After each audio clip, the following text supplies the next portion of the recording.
6:15, so Rich, are we all set? Excellent, okay. So I'm gonna go ahead and call the Wyndham Southeast School District Transitional Board Meeting to order at 6:15 on Thursday, May 2nd. And we're here at the Putney Central School. Thank you very much for hosting us tonight. Before we go into the clerk's report, I just want to ask if there's things that we need to add to the agenda before we get rolling. Jody? Can we just switch again, seeing as we did the amendments last time, and while they're fresh in our mind from what we had talked about? Lyle isn't, Yes? yeah, Lyle isn't here to come back with information if she's contacted an attorney, so that might influence. I have an email from her that she sent out. She hasn't gotten any answers. Yeah. But she got minor answers, not really helpful. Okay. Should we ask what people are here to listen to? Yes. Oh, wait. First Okay, item of yeah. business, can we Yeah. add a discussion about the transition timeline to send out some information to folks? Thank you. Yes. Sorry, I didn't want to do that, but that is the first order of business. All right. And yes, Jane. I, as promised at the last meeting, created a draft candidate questionnaire. Okay.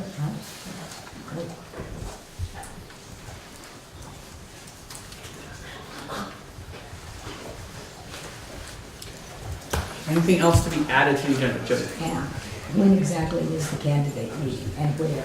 Well, I was going to make that announcement. Okay, Yeah. good, thank you. All right, anything else to add to the agenda? All right, I think Kim just gave me a really great suggestion. Maybe, we had two major items on our agenda as far as unfinished business budget and amendments.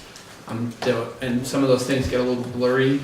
Maybe by show of hands from the public, who's here mostly to talk about or hear about budget stuff? One, okay, or a couple.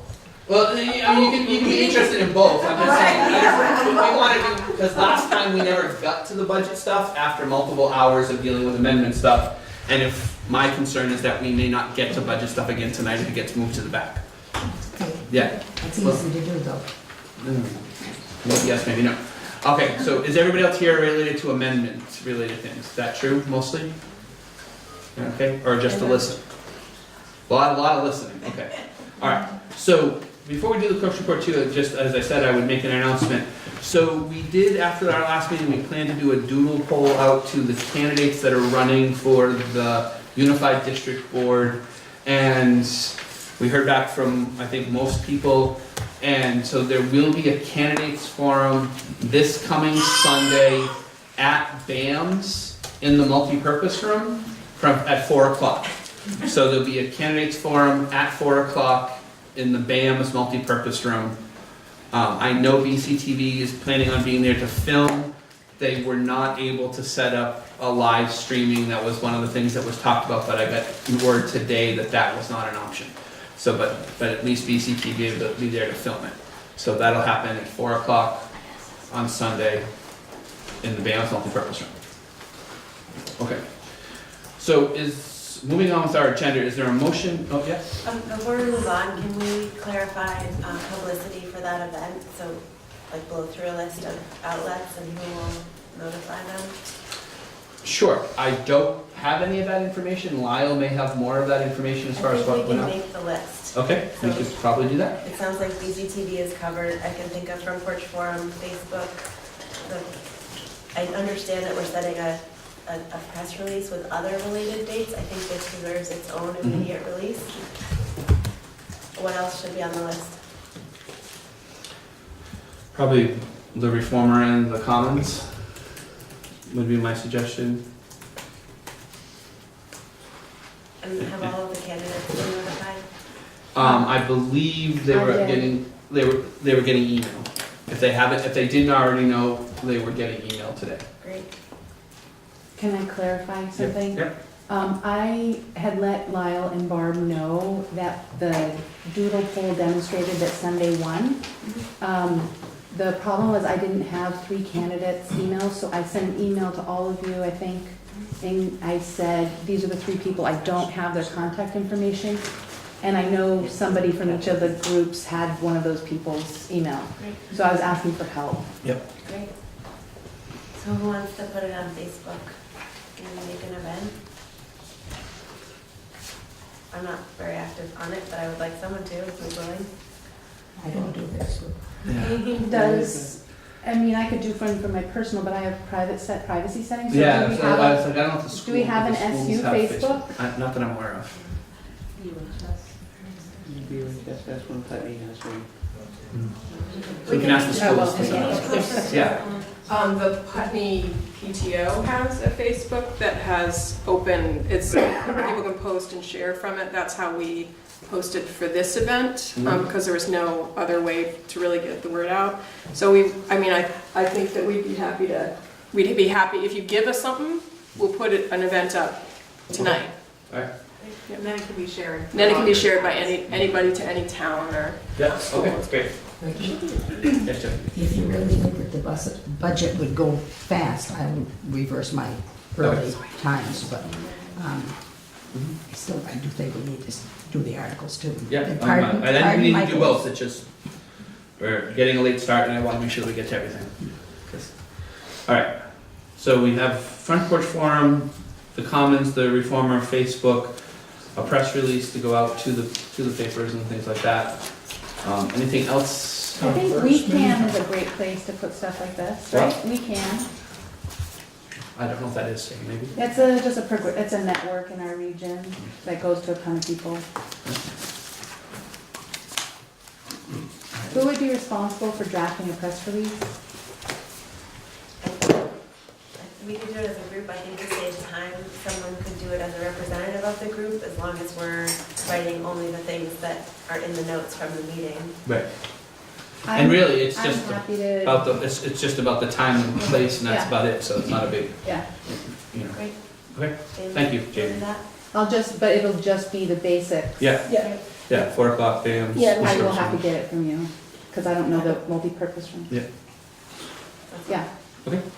It'll just be the location. Yeah, And the location and time. time, yeah. Do we anticipate the length, 4 to 5, 4 to 6? I would assume it's 4 to 6. You have 11 people who've been promised 3 minutes each. You've got 33 minutes and then Q&A. I think it's aggressive to do it in an hour. Who's moderating? Barbara's trying to get the moderator, from the annual meeting, but he wasn't sure he was gonna be available. Because we talked about Meg Mott, if anybody, I don't know. That was if we were hosting in Putney on the 2nd or the 9th. I don't believe that was the choice for Brattleboro. okay. That was my understanding. Yeah, Okay. okay. And when the Facebook thing goes out, if everyone just shares, that'll be helpful too. Okay, are we good to go to the next thing on the agenda? All right, so clerk's report. The clerk's report is there an approval of the minutes from our last meeting?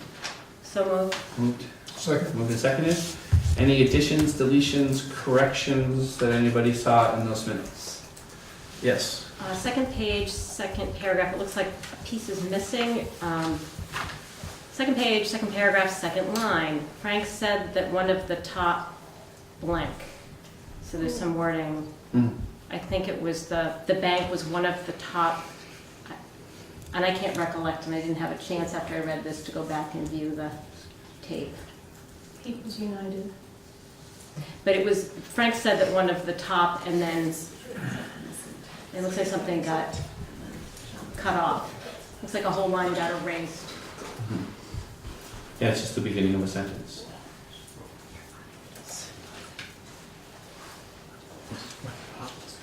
Follows it till really cool. It says Sean moved, seconded by Christina, that the WSESD. I know, so this is one of the top ones to security, because it was all about security. Oh, the bank. Oh, Yes, yeah, yes. yeah. Okay. So Thanks. Kim will add that in. Deals in place in regards to security. There we Okay, go. great. So anything else, additions, deletions, corrections to the minutes? All right, so all in favor of approving the minutes as amended, signify by saying aye. Aye. Opposed or abstentions? I abstain. Abstaining. Okay, great. All right, so I think the next thing, just before we jump into the unfinished business, is maybe just really quickly, if somebody wants to share the transition timeline, is that something that somebody wants to do? I'd love to, but I can't get onto the Wi-Fi, so I can't. Okay. read it. Do you have yours? Do you have your thing I can send you, David? So, Do you have one you wanted to show folks? I didn't, no, I was busy remembering pizza. Okay, sorry. I created one, but did you have something specific? that The you one want? specific, there were two requests that came from Emily, maybe I think two. One was to make it by the chronological, Yeah. and the other was to remove potential from merger.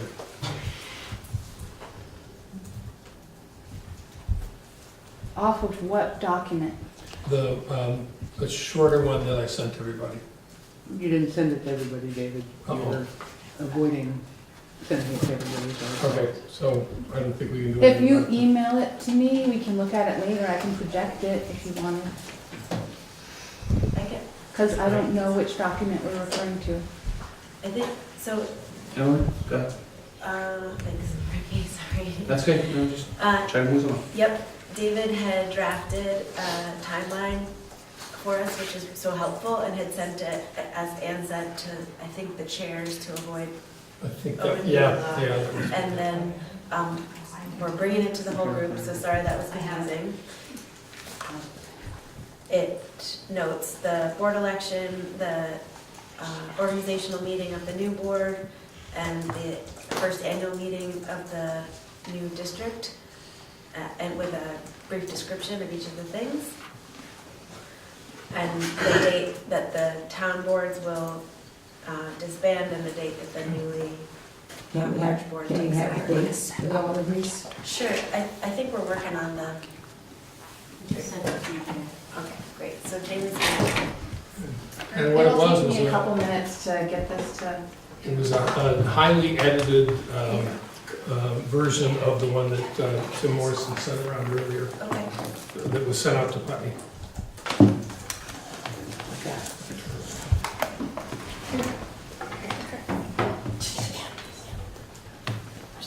Okay.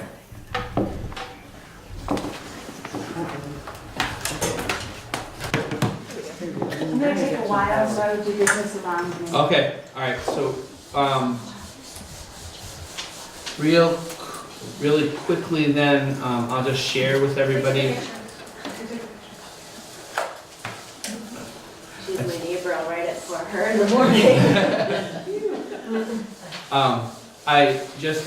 I'll just share with everybody, I think everybody was on the email that Lyle sent out about information related to her needing, first of all, gonna be here late because of a Diversity Day presentation at the library in Brattleboro tonight. So she'll be joining us shortly. And then, she says, and I'm just gonna read what she said for, if anybody didn't see this email, and for the public. I attempted to contact both the Secretary of State and Attorney Slason, sorry. Neither returned calls after multiple attempts. I was able to contact Attorney Ottinger. He asked me to send questions about representation in writing. I tried to be very specific to ensure he understood I was not asking about WSESU representation, but a change in the imposed articles of agreement from the 2222 to a 2225. When Attorney Ottinger and I spoke, he said it might take a few days, and he would be contacting a few others around the state who are election law experts. As of 9:30 this morning, he had not heard back from Attorney Ottinger. My other research has been with Nicole Mason, Donna Russo Savage on voting for the amendments on the Articles of Agreement. There had been some discussion in the legislature that not all amendments had to be voted on by Australian ballot. However, that has never been decided. Therefore, any article that is allowed to be amended and we want to amend must be voted on in each town by Australian ballot. I feel this creates a little less urgency, and we can ensure that we are creating amendments that are exactly what we want. It also gives us time to work with Attorney Ottinger on change in representation so that there'll be less of a chance of a challenge to the amendment. It is likely we will want to run any amendments by Attorney Ottinger before we actually warn them for a vote. So, and then she talks about BCTV being at the candidates forum on Sunday. Okay, so does that make sense? All right, we're still working on that. Do we want to jump into unfinished business, or do we want and try to address some of those things while we're waiting for this stuff?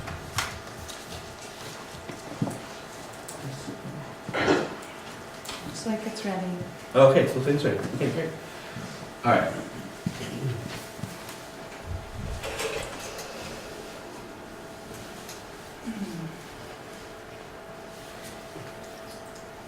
Is that clear enough for folks? Yeah. I think that's what I got. Thank you.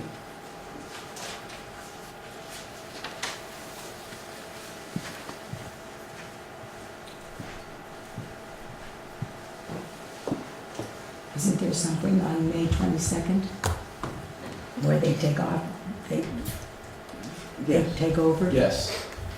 The swearing in. Yeah. And the first meeting. Which I think was feedback that Lyle had given. Did you see that? Yeah, that's the. Are we able to edit this in real time? I believe I'm in a PDF. Yeah, you are. If you want to send it to me in another form. If I could on my phone, but I can't. Okay. All right. So, huh? So if somebody wants to make notes or Yeah. something, we could say in line, sentence 2, add this or do this. Yeah. So the second one would be, or Do you want me let's to look at the make first those one. notes, or do you want, Kim, do you want to add that? What you're doing? Take notes about, Changing this, do you want me to make edits, if, recommendations? between the two of us, we should be able to. Yeah. Okay. So I'm going to Yeah, create a you do have the document. document, you could probably just change what's on there. It's a PDF. It's PDFs, we can't change it. So I'm just going to create notes in a Word document. Okay. I love this younger generation, they know how to do all this stuff. So, how am I going to do this, all this stuff? Oh. I would have cleaned things up if I knew everyone was going to see the 15 things I do every day on my computer.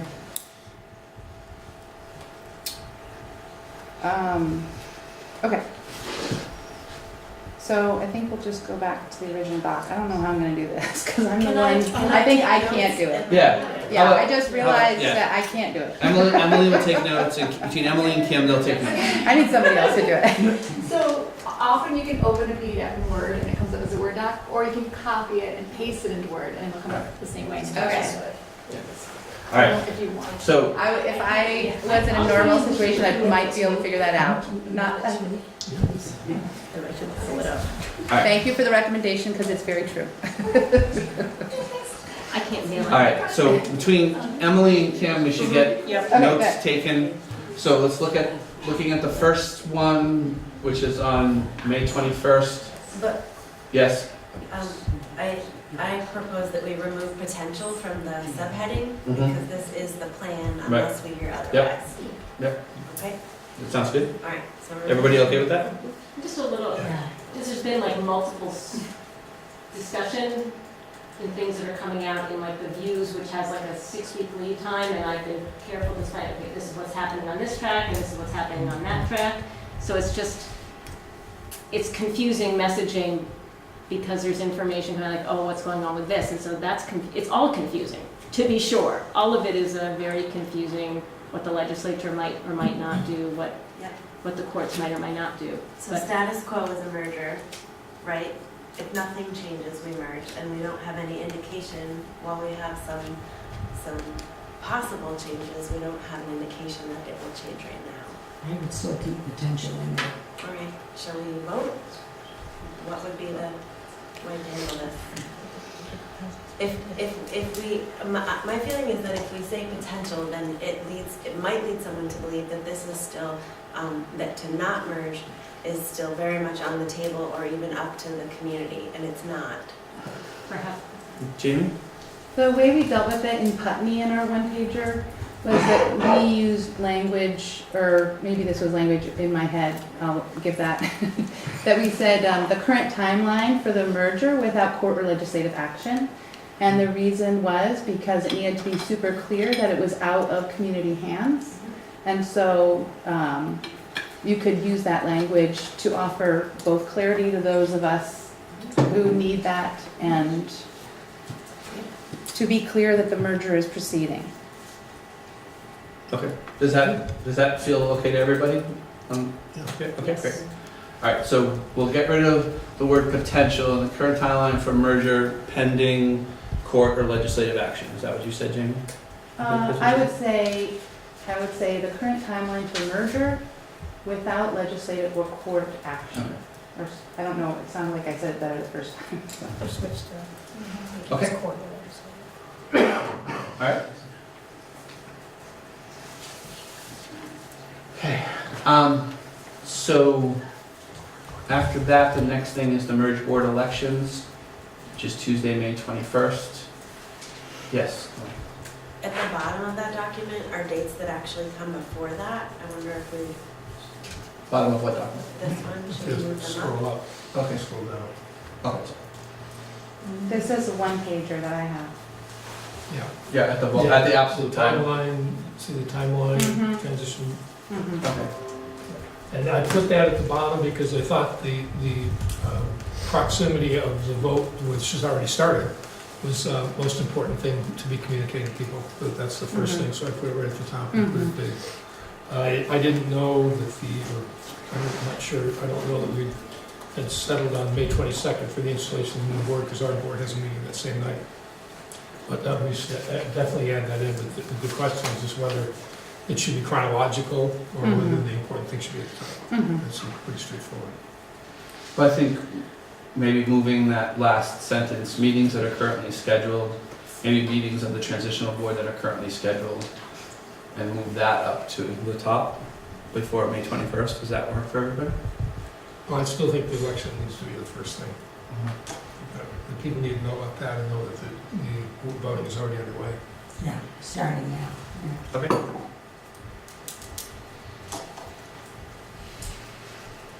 The So, only other thing I think that is really necessary in this document, and it kind of goes to Emily's question about what is our protocol for how we're going to communicate, that we have ways for voters to understand what people's positions are on key issues. And so I would just say that we should make some commitments to each other about places that data is going to be for folks to review candidate positions on key issues that impact them and their community. And I'd love to make that decision. And an example is, where is the video posted, that the candidate forum video that BCTV is doing? So we could include something that said, by blank date, the candidate forum will be posted on BCTV. So I think that will be really helpful for people to understand that they can get access to people's positions. And the only addition I would make is that if there's agreement that there's a candidate questionnaire, of which I had a draft to present tonight, I would also say that people's responses to that questionnaire should be put in a central location and noted and warned to the voters.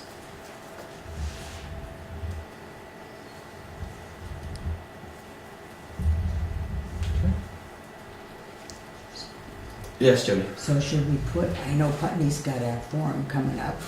Should we put that and put our forum in there, in the timeline? Please don't invite every voter in the WSESU to the Putney Public Library. It is only Yeah, it's only Putney. it's only Putney. Please don't invite the whole SU to sit there because you'll break it. It's not that big. No, it's up to all of the voters in the Of merged course it district. is, Yeah. but they didn't advertise it everywhere because it's really for a group called the Putney Huddle. So, yeah, I mean, of course, anyone can come that wants to, but let's not put that out there. Oh, it's Sunday anyway, because the organizers are not prepared for a large crowd, and they shouldn't have to, because that's not what they asked for.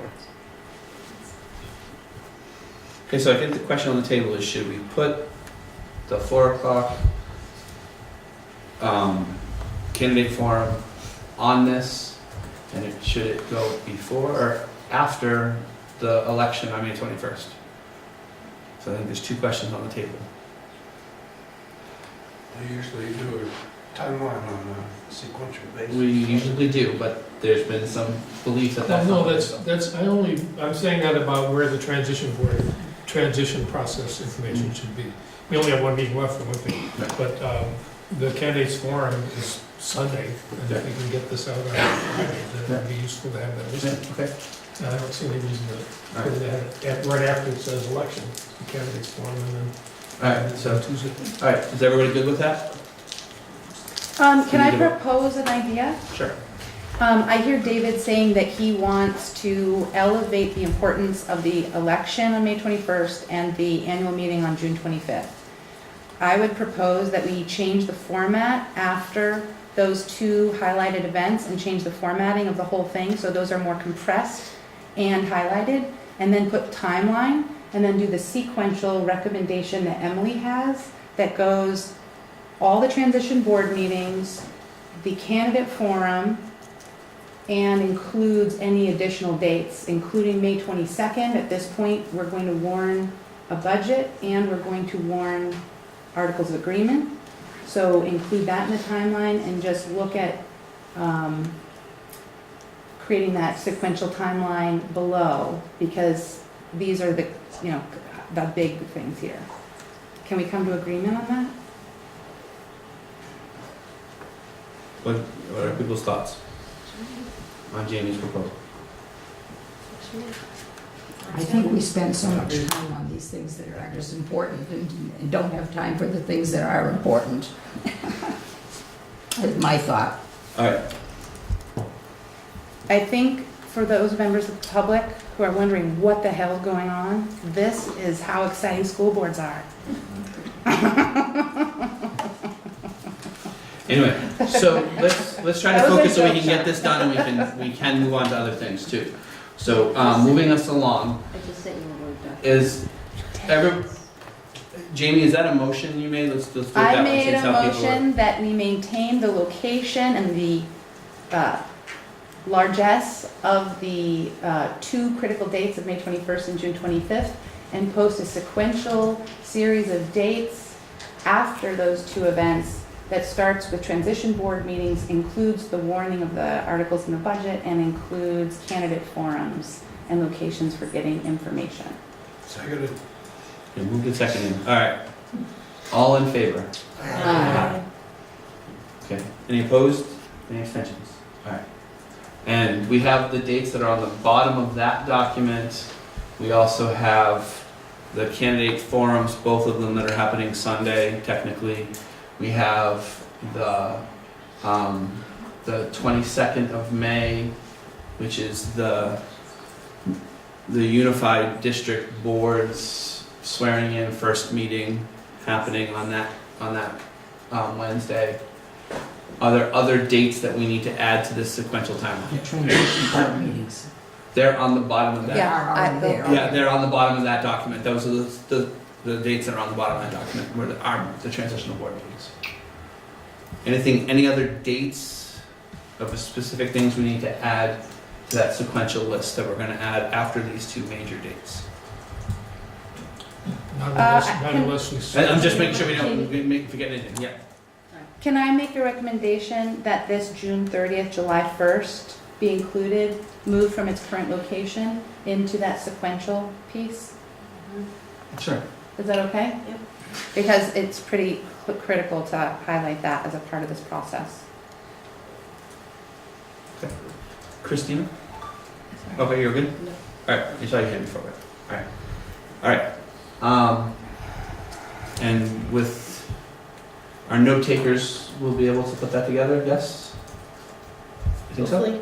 Emily's saying yes, and, okay, great. So I'm gonna move us along. We had, as an addition to our agenda, and since the projector is set up, Jamie, do you want to share the draft candidate questions that you drafted? And so everyone can see them? So what I suggested was that this be sent I don't know who it could be managed by. I'm not a candidate, so I could support the process, I'm guessing. But that we have a decision point at the beginning, or excuse me, that all 11 candidates from each of the 4 towns be sent this questionnaire. And what informed the questionnaire were the major issues or questions that the transition board is trying to make decisions around. And so I looked at questions that were coming up around budget. I looked at questions that were coming up about some of the critical article conversations and the rules by which we operate moving forward to be able to flush out the candidates' positions on key issues that impact our communities. That said, I only was able to do this through my lens, and I'm very clear that I'm guessing there will be a couple places that I have quite a few blind spots. So I'll read the questions, and then I would love feedback. So it says, please fill out and return to blank on Sunday, May 12th. So that gives candidates 1 week to fill out if we approve this tonight. Your unedited responses will be posted at blank, and the public will be notified through blank. Thank you for helping educate the voters of Guilford, Brattleboro, Dummerston, and Putney. Know more about you and your values before the election of the new merged school board. One question first, why are you running for the new merged school district? Your values, key issues you feel are facing our 4 towns. 2, if given the opportunity to amend the articles of the merger, how we govern ourselves, would you support individual towns having the right to vote before their school is closed? 3, if you had to make the difficult choice like West River and other districts are having to make on budget decisions, what would you prioritize? And then I gave a list including all schools having the same programs and services, all schools keeping their pre-merger programs and services even if schools have differences. Example, Brattleboro invests in social workers, Putney invests in farm-to-school food program. Small towns keep community schools. Small towns keep their middle schools. Small towns bus their middle schoolers to other towns. Expand pre-K, around $100,000 program for 16 students. Keep trauma services for the most at-risk students in our districts.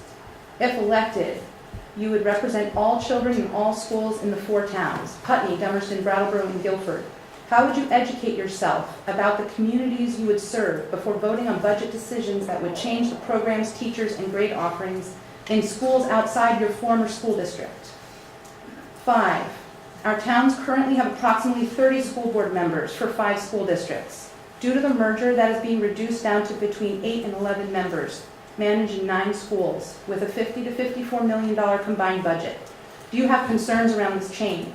If so, what do you propose we do to build greater democratic process, inclusivity, and understanding into our shared merged district? 6, if you were to amend the current representation, how would you change it?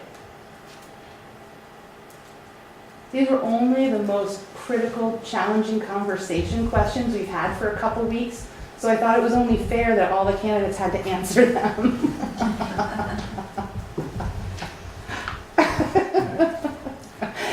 That said, I think this needs editing and, yeah. Sean? A lot of those questions have been answered since the spring of 2015 and expressed by a tremendous number of people and a lot of energy.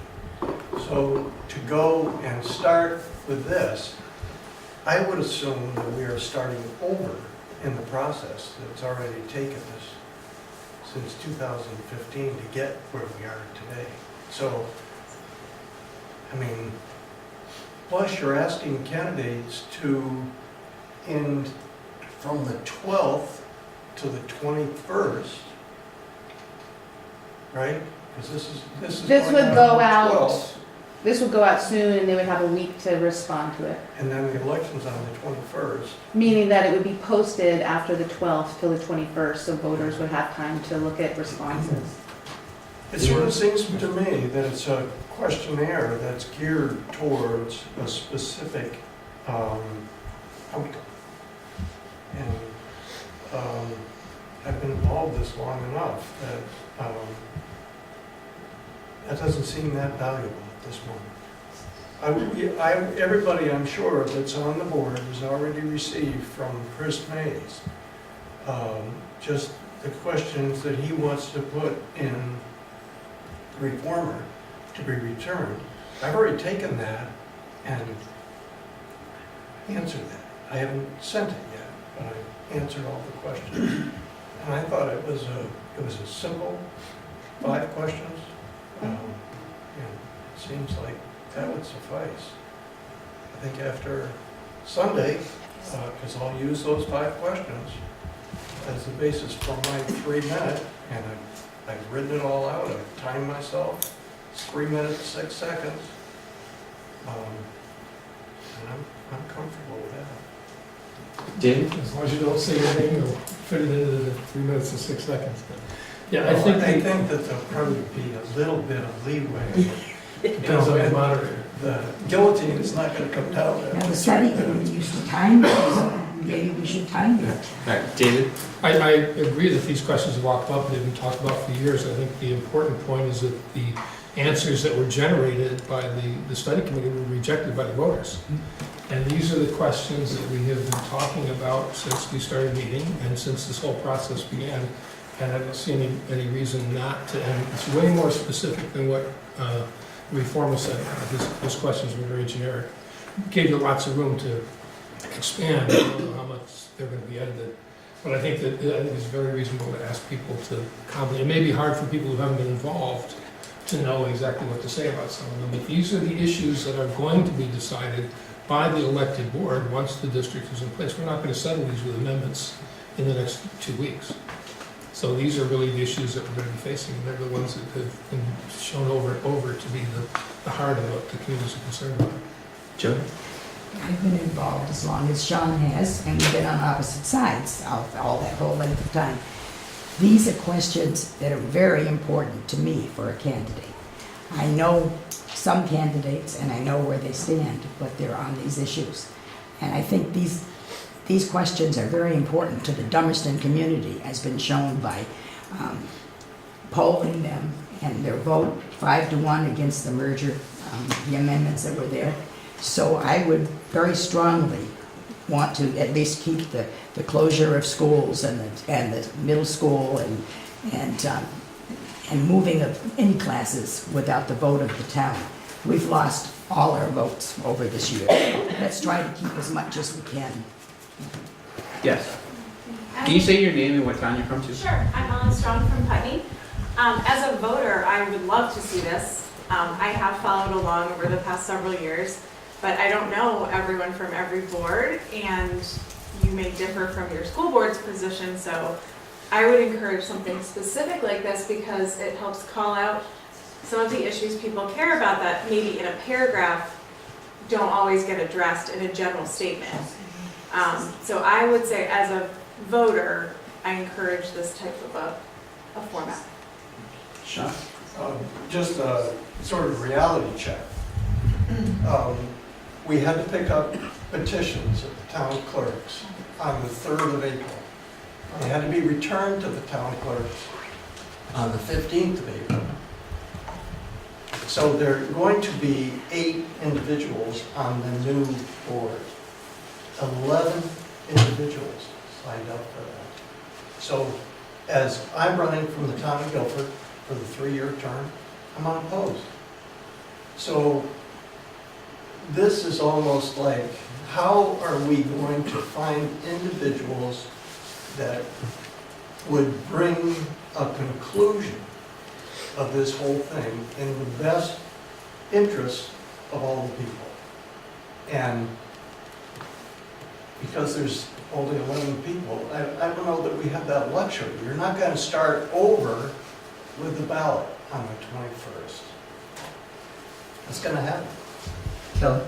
I think that they are important questions, but I find number 3, though it's an important question, but I find it difficult unless you're in a situation and you're looking at certain factors or whatnot. It's hard to give a specific about what you're going to do.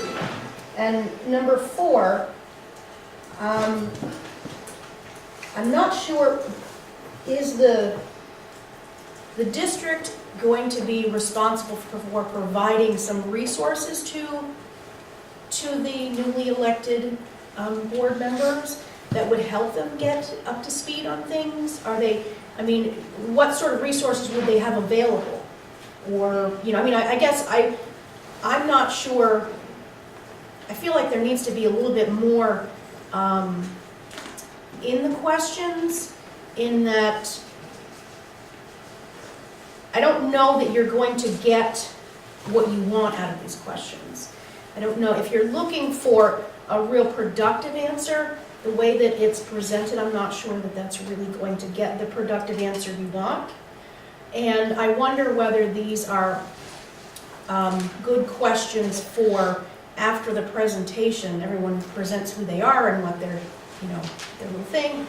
Maybe there could be some, and these are some other questions to sort of start off the question and answer sort of period. I just want to say real quick, and I'll get it. I was thinking the same thing you were thinking, Kelly, towards the end there, about maybe for the candidates forum. I know not all the candidates are going to be there, but for the ones that are there, that the moderator could use these as a base of the beginning of the question and answer period, and then people would be able to answer them verbally, on camera, that kind of, and then the candidates who can't be there, we ask them to write this for the 12th. I think having this out there, whatever the list of questions is, it might be helpful for the candidates to see that, to be prepared. That's always best. But also, if the public sees these questions, they may say, wow, that's really important to me. I really want to be there, and I really want to see what the candidates are going to say about this. And so that might help to spur a little bit of community involvement, but it also might help people to get, you know, answers to questions that they really find important. Yeah. My sister Say your name and your town, please. Shannon Cheney, I live in Putney. My daughter attends school here. So, forgive me, but I feel like a lot of the language I'm hearing from everyone up here and in maybe different documents is that we're assuming that everyone has been following along since 2015 or whatever, 1, 2, 3, you know, point A to point B with all the different like little squiggly lines that we've jumped around in. I, for one, am new to Putney. I've been here for 3 years, but I very much find these, maybe the language change, you know, the wording of it changes a little bit, like some editing, but generally speaking, I don't know answers to these questions. You guys might, people who have been following along might. Especially to someone like me who, my family might be having to move out of Putney because of lack of affordable housing. And so because of this, I want to know answers to these questions because it's about to affect my family pretty seriously. My daughter's been going to this school for 2 years, and I'm sure other people in that same circumstance are a little concerned what's going to happen. So for me, I mean, you know, maybe it's a novelty to have questions to, you know, answers to questions before you elect somebody. But it would be nice for this, a specific thing for me, and I know many of my other, you know, PCS parents and people in Putney, because I haven't been following along because, frankly, it didn't affect my life or my family. You know, it didn't pertain to me at the time. It does now. So I'm new to the party, and I kind of want answers to these questions before I have to go to a vote and do all these different things because you know, frankly, I still don't think the numbers sound right, and I don't 100% understand what is happening because it seems like nobody's agreeing on anything, and then it seems like nobody's agreeing on anything, and so it's frustrating for someone like me who maybe doesn't have all the information.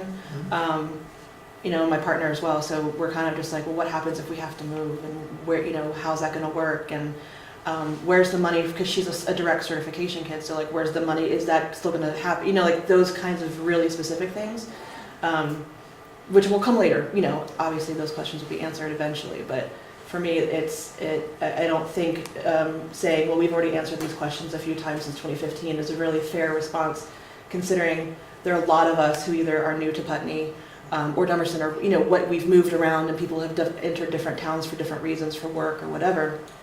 My partner works in Brattleboro, so it's just a lot of moving parts, can be confusing for someone who's, again, new to the process. So I would appreciate more specific questions and just knowing where people stand on certain things, because really, it's really important to folks.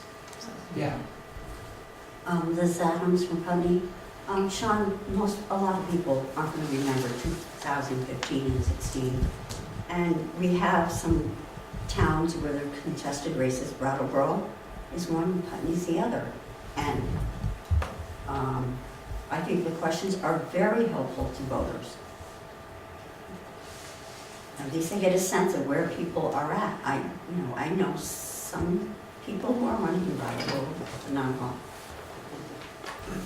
Can I just respond a little bit and say that we're all kind of thrown in this on a very short time frame as well, and some of what we're not agreeing on is sometimes like, oh, is that Australian ballot? Or, I mean, this was law that was kind of made up by the Agency of Education, and we're just trying to figure it out here too. So we're trying to figure stuff out and have to do stuff in a very short time frame. So it's not our intention. We're really trying to communicate to the public and put it on BCTV to try to educate the public, because I appreciate, I've been doing this for 4 years and I'm going like, wait a minute, is that right? Is this right? So I feel your pain, and I wish we had a year to put this together. We've been asking for it in Dummerston, that the legislature delay for a year, because so that people could understand this and so that we could have things clear for the electorate. But it does feel like we're playing a little bit of catch up, like everyone.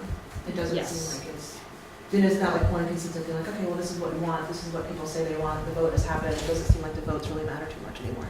So I don't really know.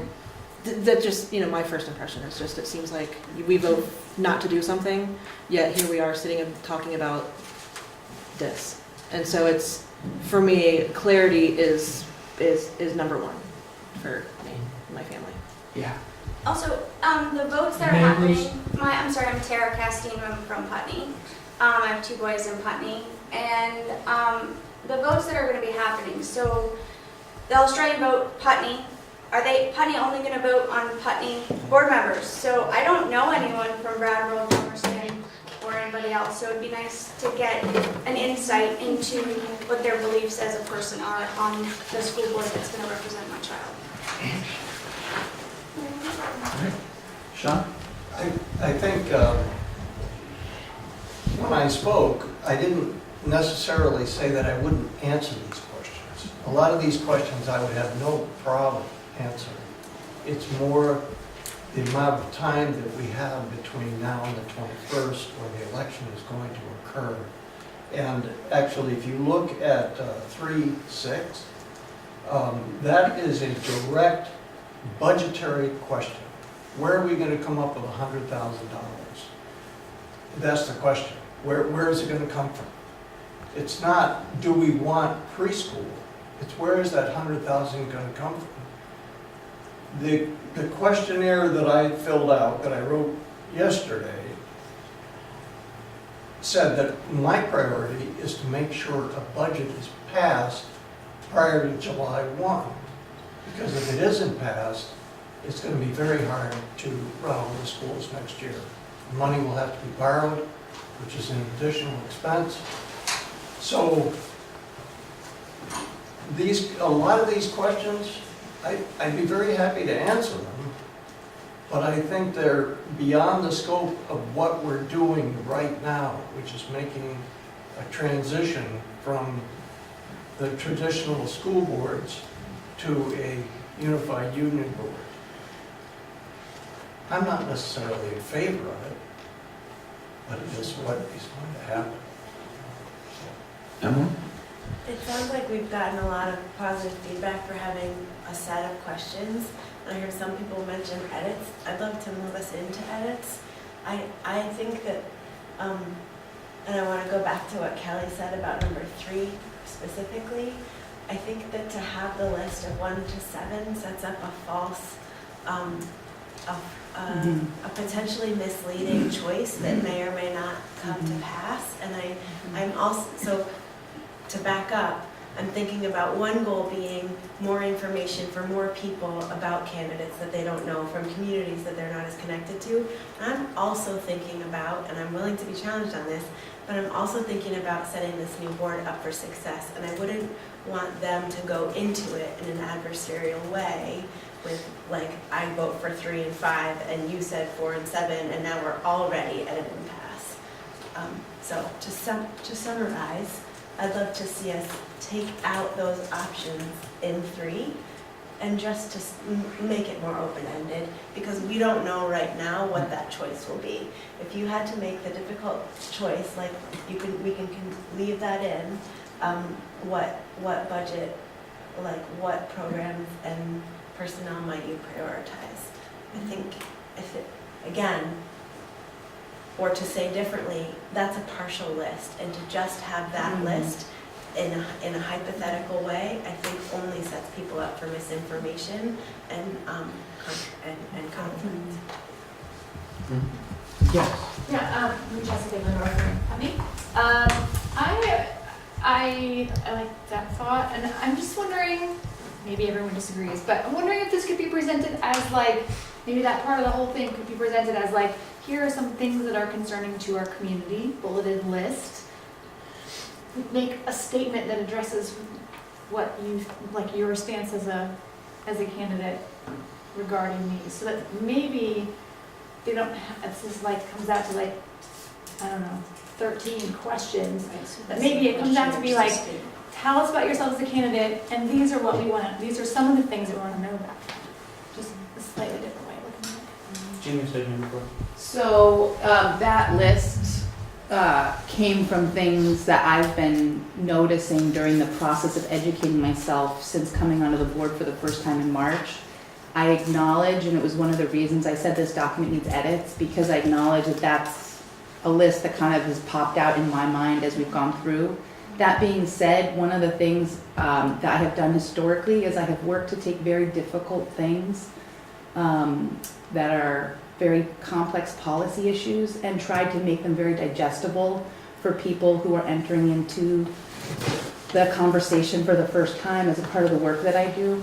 And so as I started thinking about the questions we've struggled with, I was trying to think of how to invite the public into analysis. And so however we do, I love the idea of saying, here are some of the issues, and I love the issues to actually be raised. Like maybe each of our towns gets 3, like as a possibility. These are the lists that have come up for folks in Guilford, Brattleboro, Putney, and Dummerston. And so we could each say, these are the 3 things, so that we have a comprehensive list that includes all of our voices. Because I am concerned that I think that list is, you know, what that list is, but I think the part that's interesting about the list, even the, you know, a lot of it's, you know, I said to somebody, how much does it cost to run a pre-K program? And we were like, $100,000 to $150,000 for 16 kids. I mean, this isn't a science. I was just trying to get some ideas in there to help people start having discussions. So I'd love to think of a way to keep some of the language that allows kind of people's decision making and include, you know, it be accessible to folks as they're deciding what the contested races, who they're going to support. I also would like to make sure all of the town's voices get raised on the top concerns that they want to know. What do the candidates in Guilford want to know from the Putney candidates? What do the folks in Brattleboro want to know about the Dummerston candidates? I think those are really, because I think the part that's shocking to many of us is that the new board will represent all of us. And that's 9 schools. Robin? I would just like to say about, as someone who is one of these candidates running for the board, I feel like the language in that 3rd question is very loaded and sort of promotes conflict. To say, what would you prioritize? I think a better question might be, how would you balance the needs of, and then whatever that is, I don't really understand what you mean by the difficult choice. So it's just sort of a confusing question, and I feel like the answers, like Emily said, it's going to make it seem as if there is a opposition between candidates that might both agree. So I Finish your just sentence. How would you balance the needs of the different towns? Something like that. And let candidates just come up with what their own thought is on finding that balance. Because I feel like that's really what the question is asking. I mean, when it seems in this language as if we're being asked to choose, can the schools have their own programs and services, or do we have to get rid of the middle school? Like, why are those two things being chosen between? Do you understand what I'm saying? I didn't read it that way. I read those are priorities. But it says, which would you prioritize in a difficult choice? So Yeah. that makes it sound like you're saying, it's this Yeah, well, against that, which one are you I gonna pick? agree with Robin. I read that list of 7 things as like, okay, if you could only do one of these things, which one are you picking? And that would be hard to do. Kim? Sorry. Yeah, and it did seem does seem very, small town oriented, not very many relatable questions for Brattleboro either. But I would say just that first sentence to balance the needs of the students in the different towns as well as taxpayers. Because we need to. How would you balance the needs of all students or I mean, I think so we need to put somewhere there in there about the needs of the different communities. Yeah. Because I think that's what really is being asked here. Students, that each communities, community is taxpayers. like, how are our needs going to be prioritized on this board composed of people from all these different towns? So I think that is what is at the essence of the question, but I just think there's a way that you can ask it that doesn't create divisiveness, which I feel like the initial wording did. Needs in the 4 communities. You could even just take out students. Good communities are students. Yes, that the encompasses needs everybody. of all students? No, take out the needs in the 4 communities. Of all 4 communities. Yeah. I think I would stay with the students, because we're supposed to be considering all students. So the needs of all students rather than communities, if that's where we're gonna go. But I think Kim's right to include the idea of taxpayers as well, because that's really what is the pressure to decide between any of these things. Otherwise, we could just say, fund everything for all the students, I'd be very grateful if you would identify yourself. Oh, I'm sorry. My name's Robin Morgan. I'm from Brattleboro. Great, thank you. So I'm Casey Murrow. I live in Putney, and our daughter is at BUHS. The 3 raises a lot of interesting questions, for sure. But they're all budget questions, in a sense. They're how are you going to spend the money to do something or other? And I wonder if there probably are 400 more of those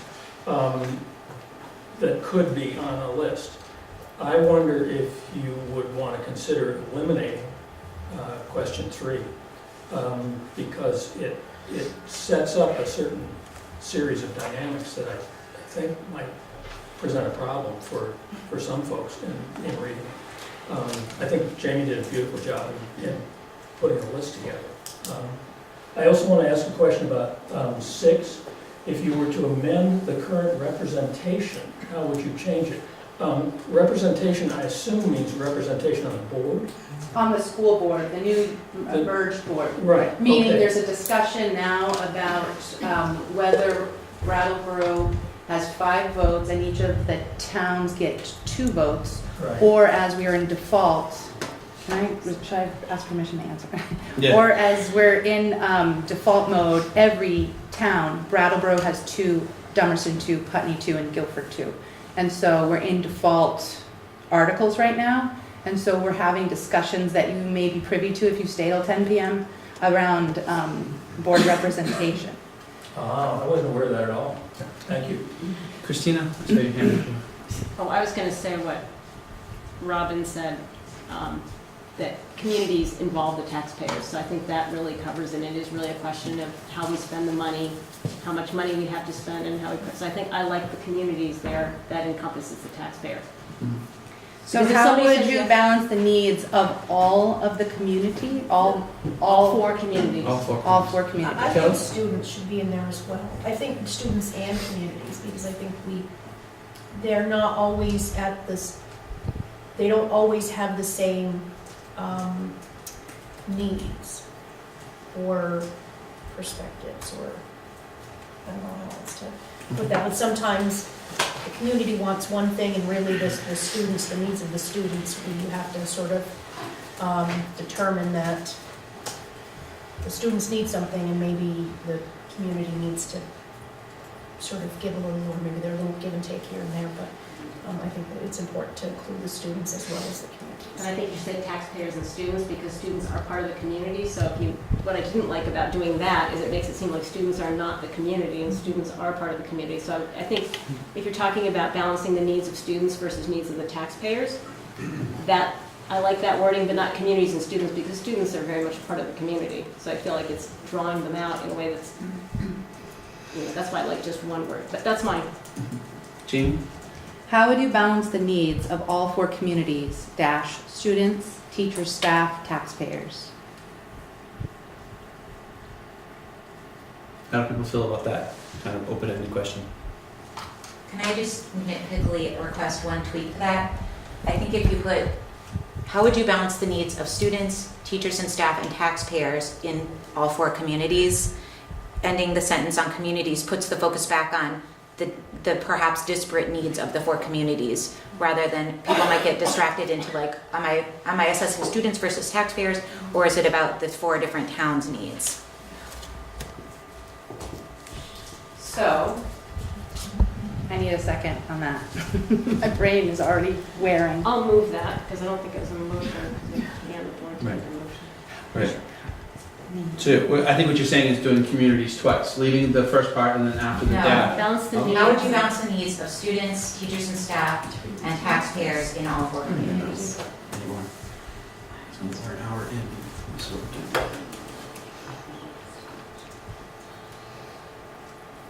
Mr. Chairman? yes, I'm a little bit concerned because I don't think this was an agenda item on tonight's. it was an added agenda item at And the we beginning of spent the an hour, and we do have 2 agenda items. And once again, I'm very concerned about the timeline between now and July 1. So I think that a lot of these questions are excellent. The potential candidates could pick and choose a little bit. So if this was just sent to all the people that are candidates and people that are potential write-ins, and people could respond, then we'd be done. I think it's really good to get the public input on the questions, but, we have a short period of time and a lot of things to do. Emily? I move that we add at the beginning, candidates are encouraged to consider the following questions,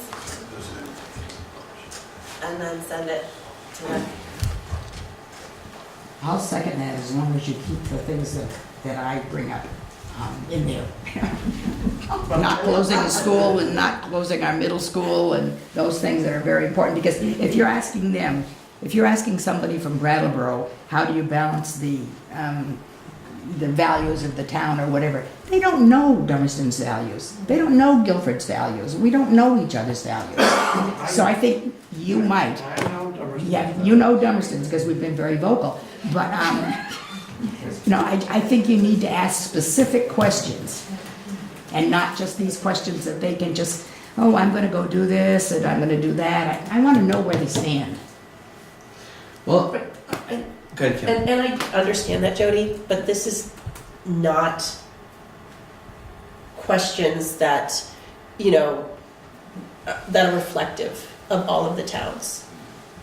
I don't think that there are a lot of questions geared towards Brattleboro and Brattleboro needs up there.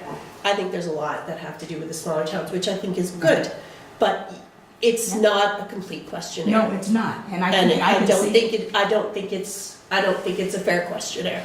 I think you've got things about, you don't want to lose your programs and services. That's very important to Brattleboro. Everybody has programs and services. But that's now. one of the things that you've been worried about, We can add to it. I just as soon add to it. I don't think we have the time though. This is for Sunday. We're not meeting again. We still have to deal with the budget and the everything else that you wanted to deal with. We have to, I don't think it's going to matter what I feel because I don't think it'll matter with my vote, so it doesn't matter. Point of order. Yeah. I don't think it's due this Sunday, because it says Sunday, May 12th. Right, but there was I think what Kim was referring to is there was conversation about using this as a basis of questions for the candidate forum as well. Oh, yeah.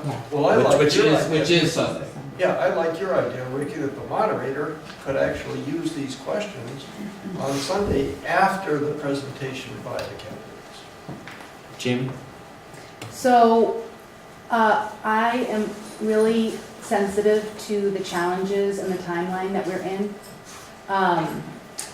I presented this because I think it's critical that members of the public, when they find out, I'm going to give myself as an example. I am not a candidate, but if I did not know, and I have had conversations with some friends who have shared real concerns about Putney voting members defunding critical services in Brattleboro. And those are things I didn't know about. Those were fears I didn't know about. So if I was a candidate, I would want to make sure you knew in Brattleboro whether I knew what your critical funding concerns were about my positions. And so I just want to be honest with each other that this is a very, I want this to be reflective of our body. I want to know what the questions are that would make this reflective of our body. So if there were some questions in number 3 or things that you wanted to know, if I was a candidate and you said, Jamie, how do you feel about this, this, and this? You better be able to ask me that. So I would love to know from folks whether or not we complete this tonight, maybe if we have to even bring this up on the 16th, or have a special meeting, which I don't want to have. I think these things are the gist of what is coming. And if we are not going to talk about it now, we're going to talk about it when we're raging pissed at each other at the budget meetings.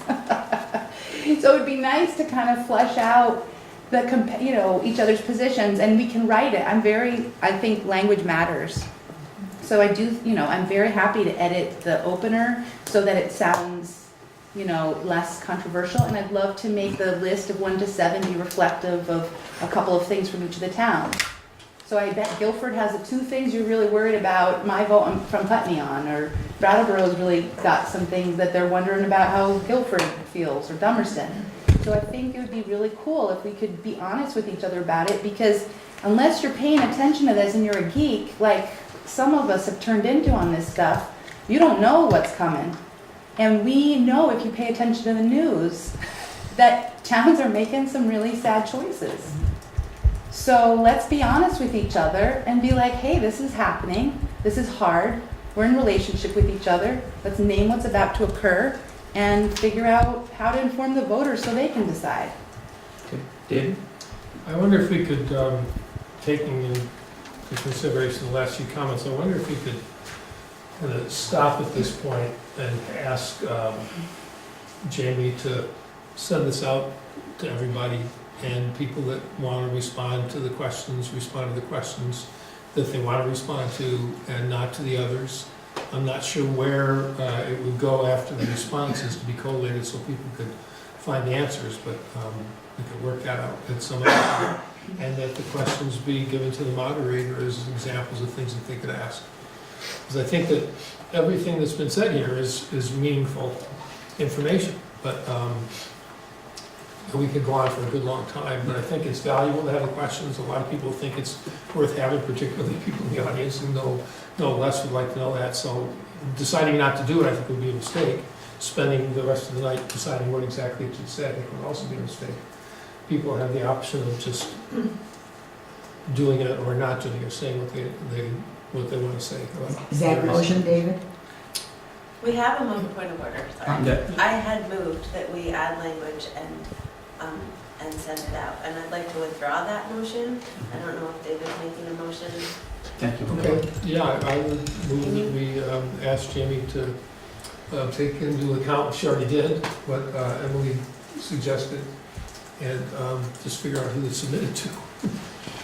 And maybe we could have a subcommittee of people to put it together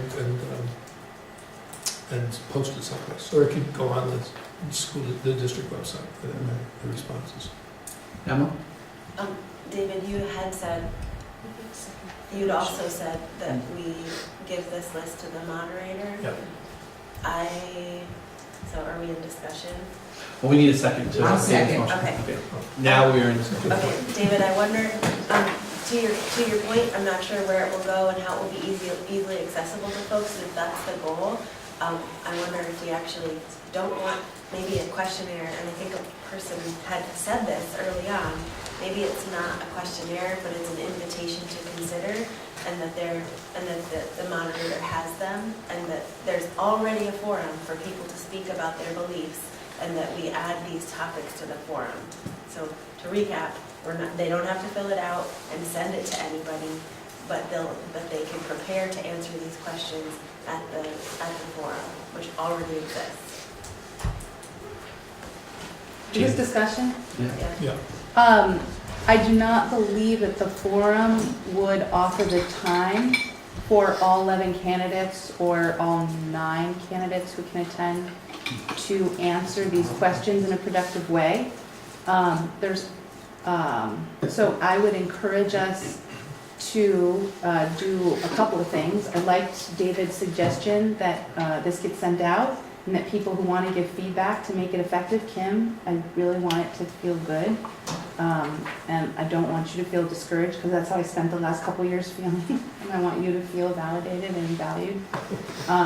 So I want to make sure that we have an opportunity to get people's feedback to this. And I would love for it to go to the candidates and for them to answer. So we have a motion on the table. It's been seconded. Any other discussion related to the motion? Can someone, I don't even know it, can someone read it? I'm not sure what. I'm trying to get the ideas of the writing so that, For your motion? yeah. Or do you have? David, I Kim? have, Well, yeah, to take into I said account a what lot, Emily so- suggested, to add that candidates are invited to complete and submit and to send the questionnaire to the candidates so that they can review. I have to change some of this. Review, and they'd be available for the moderator to ask at the forum. So that's it. So it looks like the motion is to do both things, to give it to the candidates to have an opportunity to answer them, and to also give them to the moderator on Sunday to have them have that be an opportunity to use those as questions people can answer verbally. Okay. Are we ready to vote, or is there any other discussion on that motion? All right. Seeing none, all in favor? Aye. Opposed or abstentions? Okay. All right. So we're going to move off of candidate questionnaire and get us to our unfinished business items. Can I ask a clarifying question? Yeah. Are people going to submit ideas to me for 3, or is that, am I just, I felt like this wasn't reflective, so Well, I thought, it might not be, but to just leave it as it is. We don't have time. There's a We lot have of time there's a between lot now and of- Sunday to do that. okay. Okay. Could people who are really worked up about it email me tomorrow?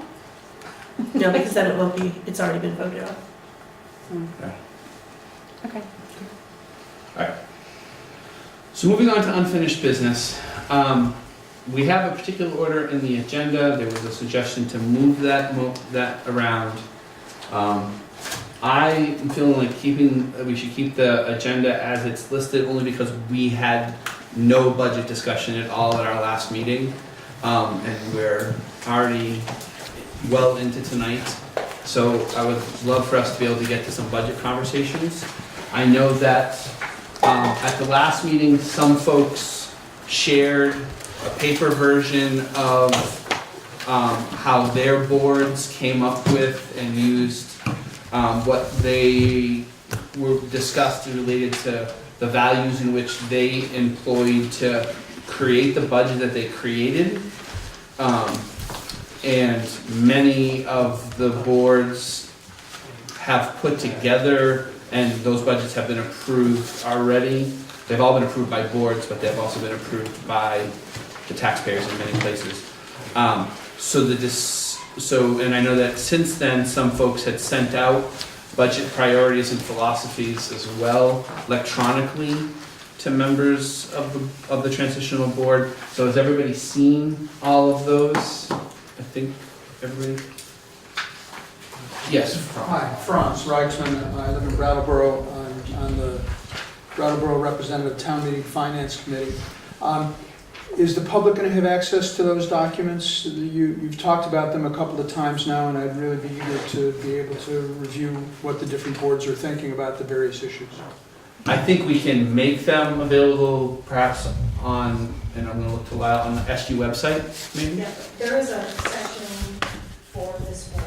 Okay, so we can make them available, well, we can make these documents available on the SU Yeah, website. the big budgets are all available, but it would, this Yeah. would be an easy way for us to start to familiarize ourselves with what people are Process. thinking. Yep. Thank you. James?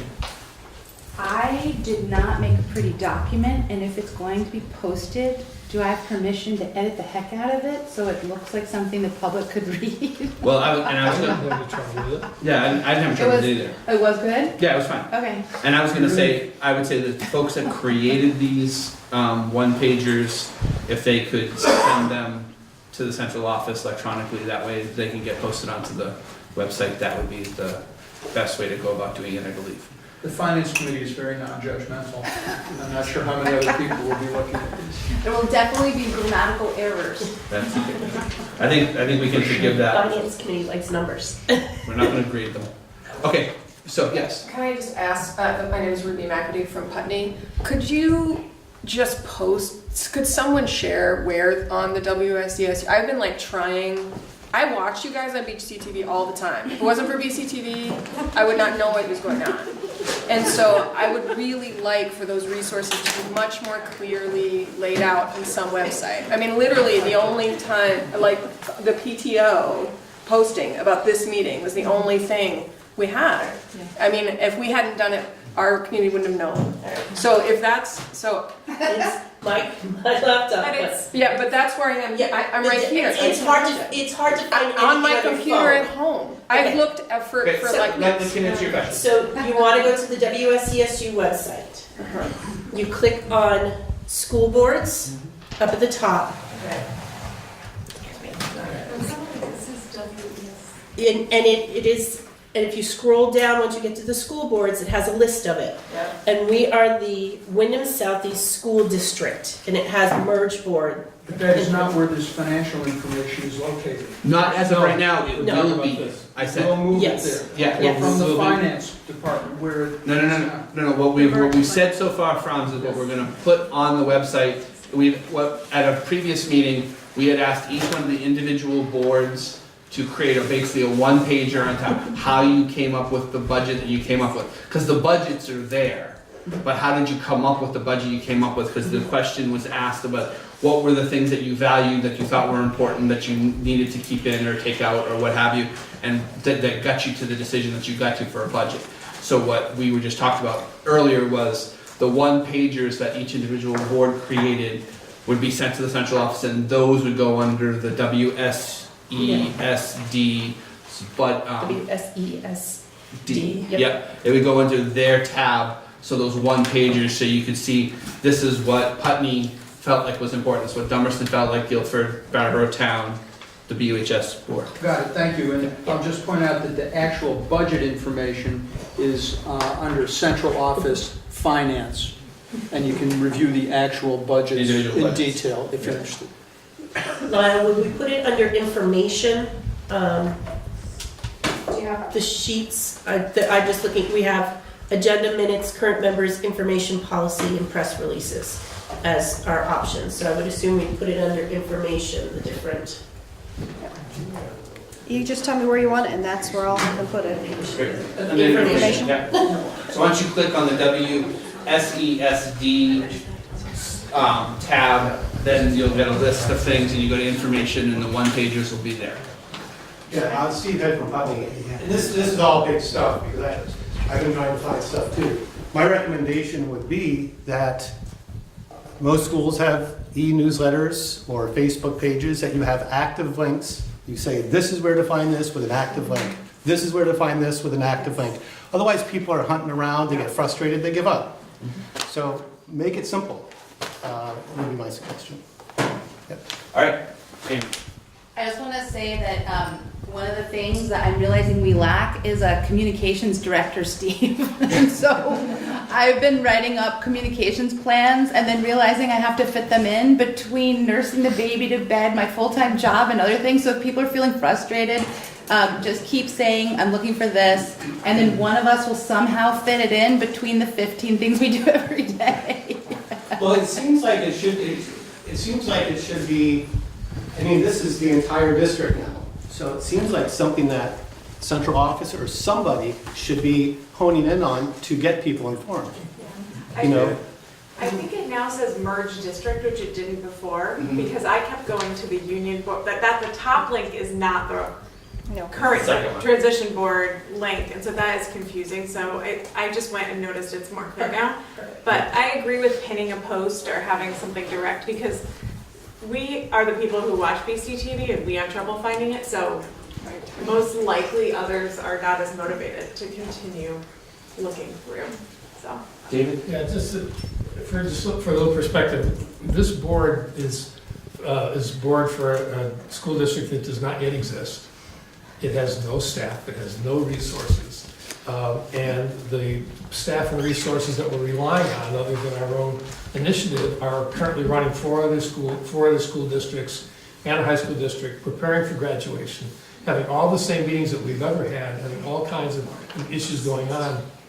And just today, we got a reminder from Lyle that you can't just keep asking us to do stuff. There's other things to be done. So it is, I mean, even this I'm hesitant to have, but the point is really clear.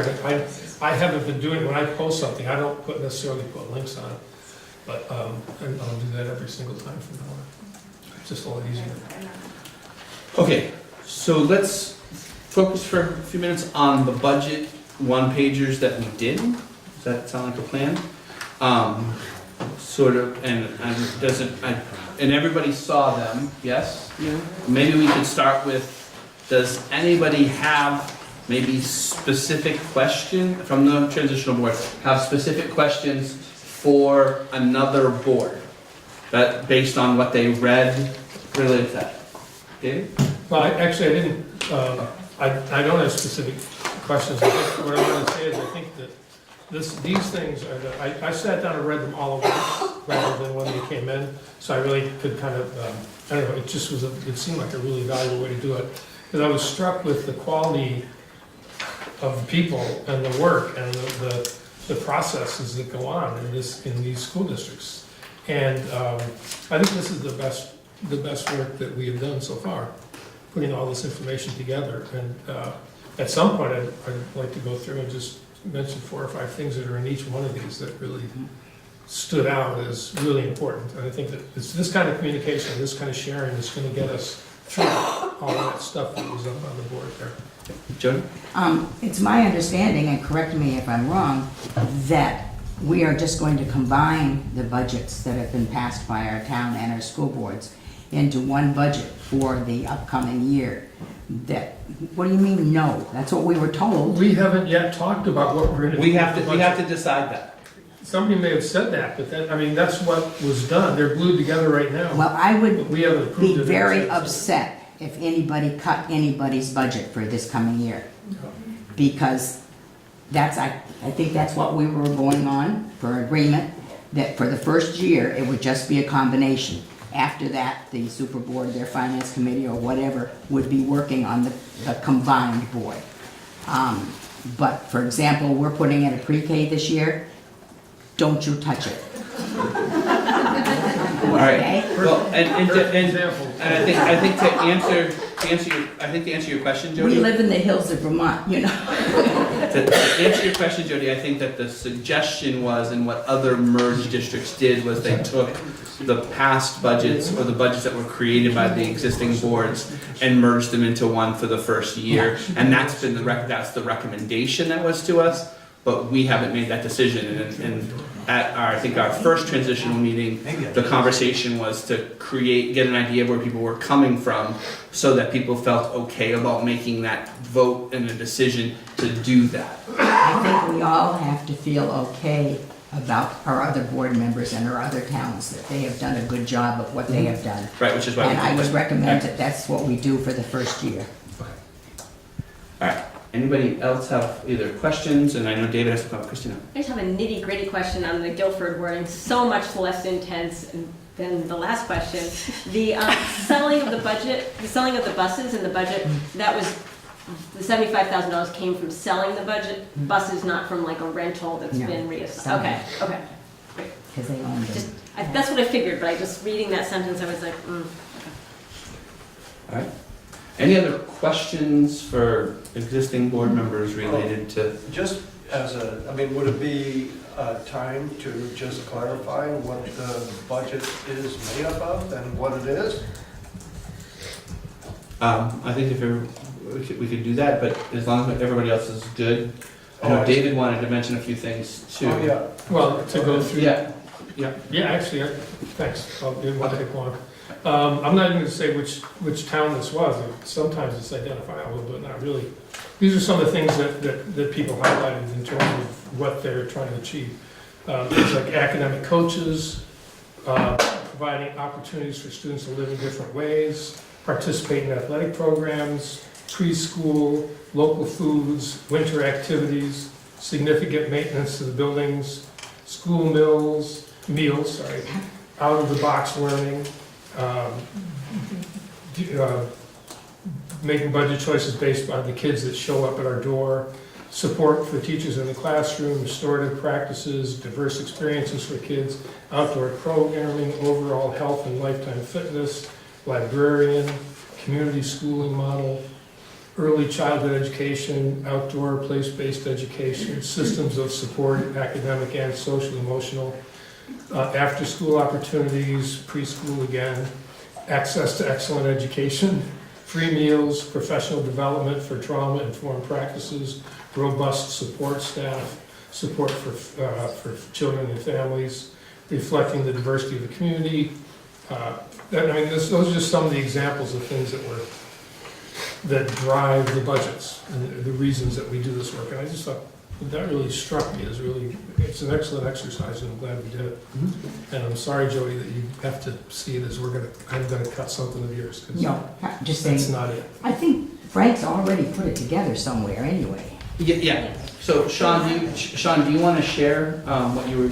Yeah, we were actually given this document at the BOHS board meeting on the 8th of April, and it's the same information that was the one sheet handout. We got that also at the very first transition board meeting. That's the That's what I thought.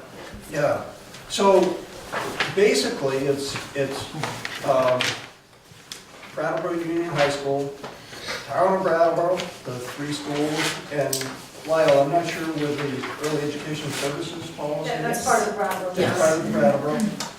Dummerston, Guilford, and Putney. And it's pretty amazing that Dummerston, Guilford, and Putney are all,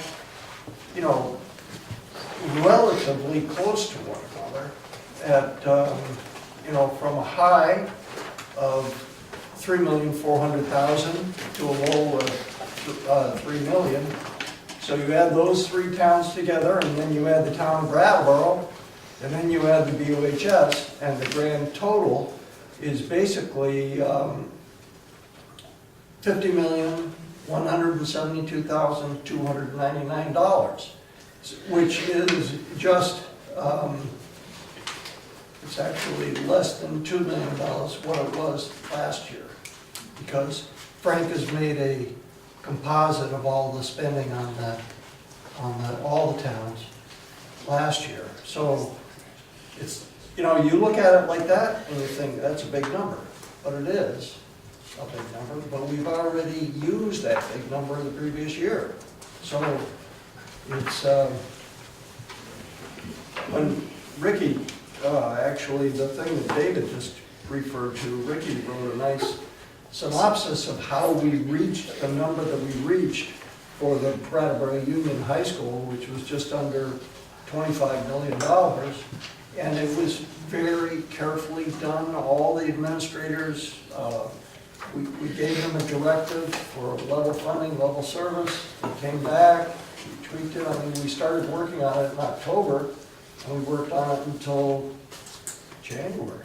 So all these budgets have been developed with a lot of work. I went to a lot of the Putney to the Guilford meetings, and the work was replicated there, the same work we did at the high school. So it's, Thank you, Emily.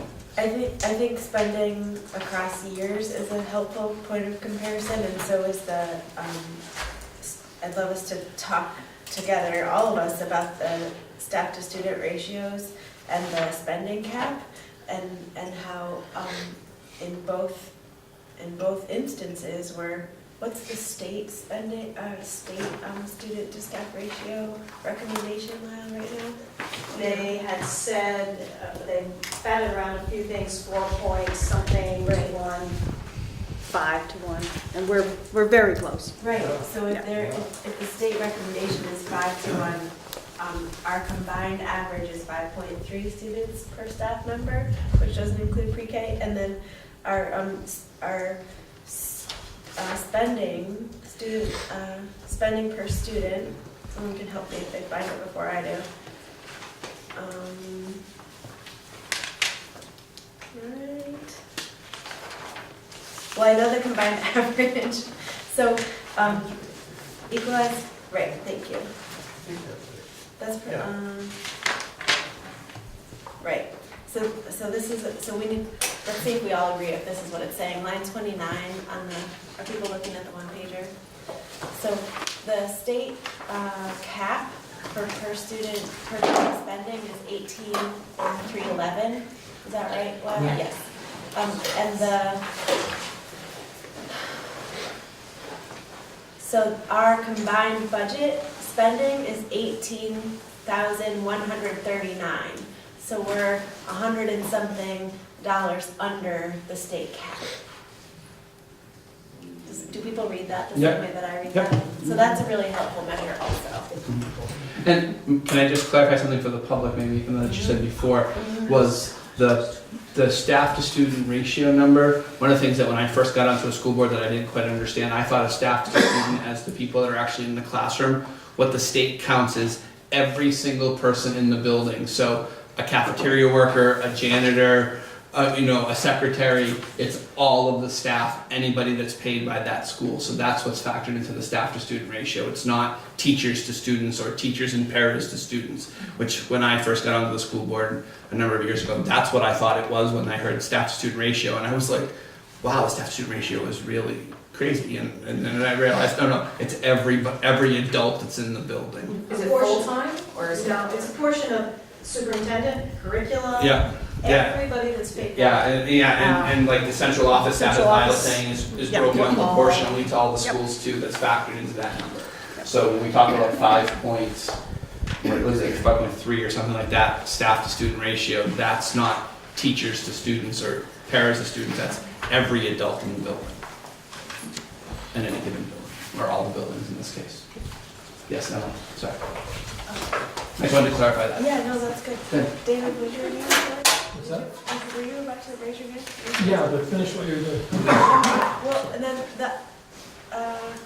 another helpful comparison, I think, is to go back to the math we did our very first meeting.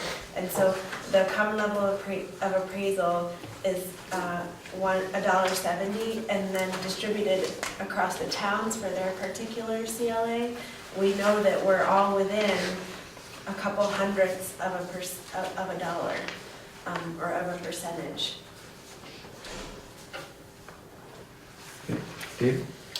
Yeah, well, there are a few things that, one thing that's possible will change, and that's that in our budget we included $330,000 from our reserve fund to moderate the tax impact. And next Wednesday, we're going to be meeting, and we've invited the town representatives and anybody else that wants to come to talk about what should we do with our reserve fund, which in my mind, since we haven't spent it and we haven't committed it, that's a part of it. So that may change. But the other thing that is important to note is that the budget that we just received, it's 3.4 cents more than what we approved at town meeting, what the tax rate would have been if we approved it in town meeting after we did all the CLA calculations. And in Brattleboro, that comes out to a little over $400,000 that will have to be raised by the taxpayers in Brattleboro in addition to what we would have if we hadn't merged, to fund this budget, to make this budget work. And that's a significant amount of money. And I'm not sure how favorable the taxpayers are going to look upon it. And I'm not suggesting that we cut your daycare, but I suggest that we have a look at what we might be able to reduce.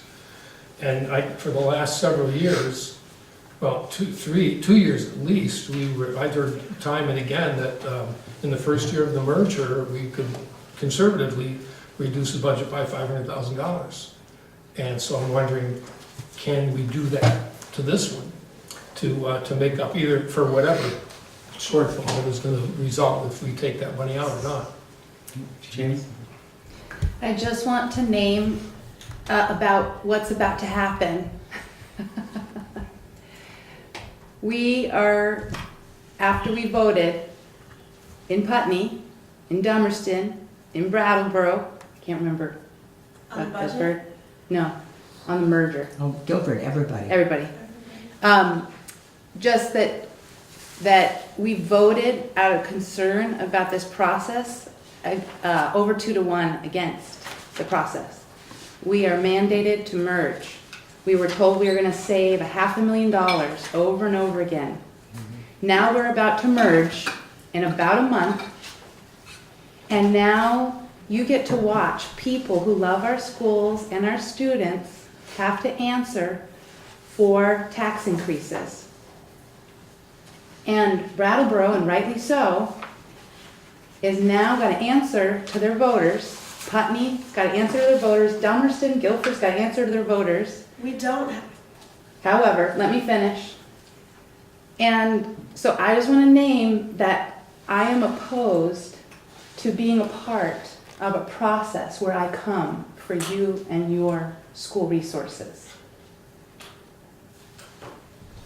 Okay. Emma? Agreed. Yeah. And Guilford didn't warn a town budget vote partly because of our concern that we didn't have exact numbers and that we didn't want to mislead folks and have to go back to them with different numbers. So Guilford's in a slightly different position than the other 3 towns. And I will say too that the high school also didn't do that. And part of the reason why we didn't do that was because of timing, because the high school budget, because it was technically really already a merged budget in a lot of ways, had to be done so much earlier than everybody else's, and we didn't have a lot of information at that moment. So we didn't do it at that time either. Jody? And I will say that Dummerston has been very, very frugal. We don't have any debt, basically, and we don't have any income or what profit or whatever, because we've done things right along the line as tight as we could possibly do.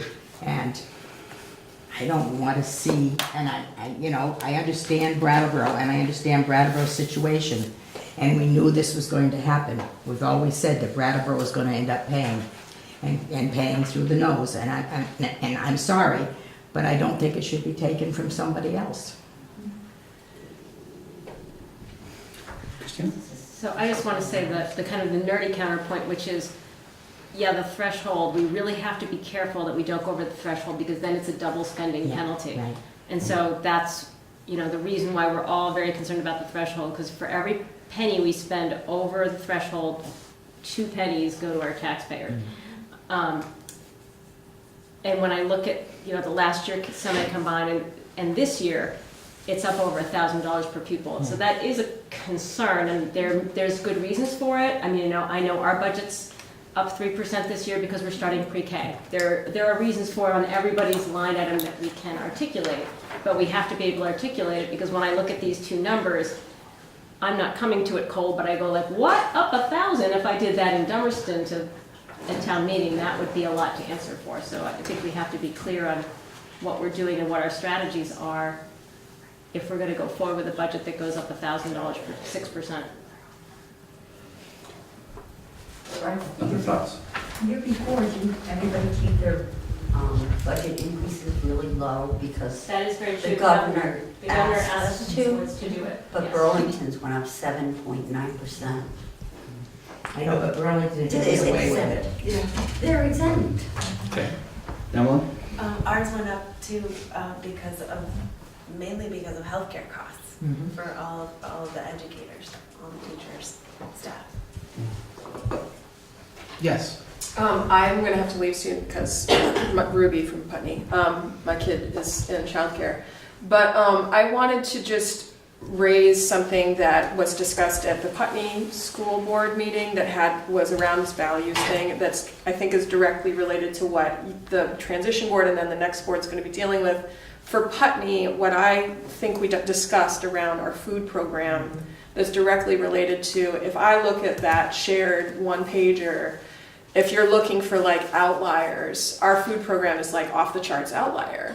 And in that meeting, Herv was able to explain, oh, actually it's not an apples to apples thing. Because we have our own program, that's actually not the end result of what the cost is, that's the everything. So that to me was like a huge alarm because it means that means that piece of paper is weighted against a program that is one of the top values that I would say most of our parents feel is important. And so that's not to say that all the other towns don't have great food. We have chosen to have an internal system, and that's important to us. And so I'm just calling that out as one of the values that's probably on the list that Jamie created, and that I think that it's directly related to this question of how are you and the next board going to be looking at these figures to try to formulate a budget, particularly if you need to cut things, because you do, not from other people, just from the whole merged district in order to get that spending down.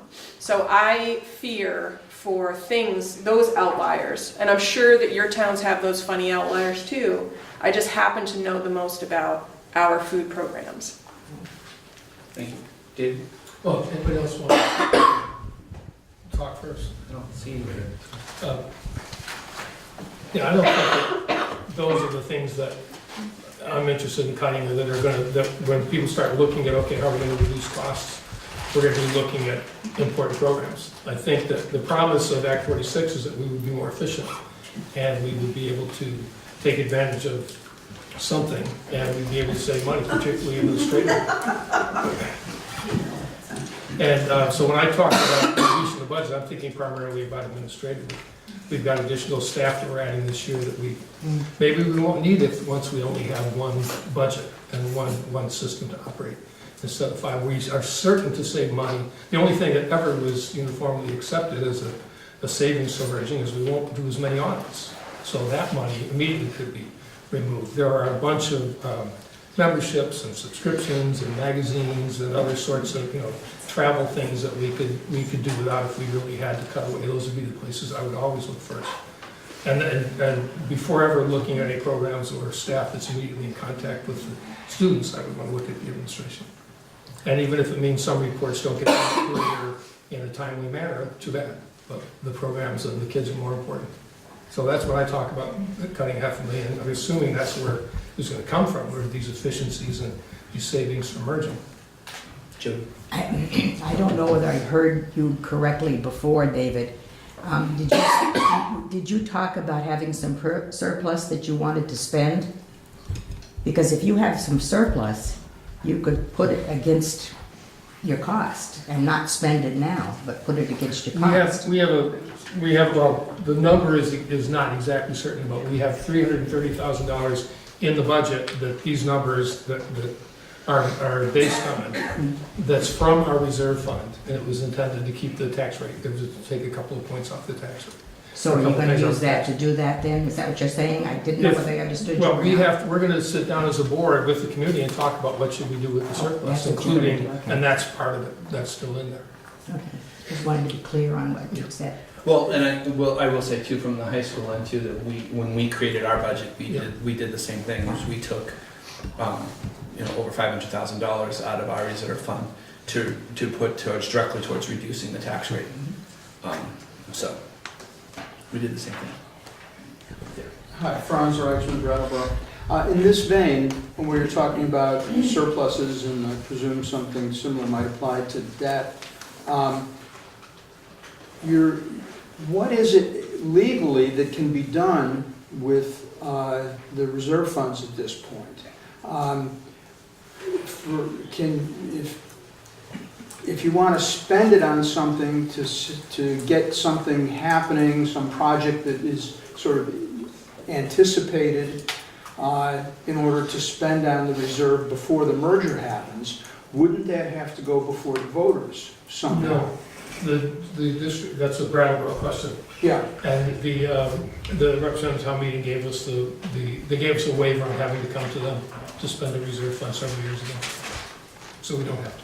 Okay, so then it could be just spent on anything you want. But if it were to go into the merged budget, then that money would be allocated by the new board once it's Yes. formed. Yes. Yeah. Okay. Yeah, but if it was my understanding correctly from Frank, the capital reserve funds that are in each entity will stay with the entity.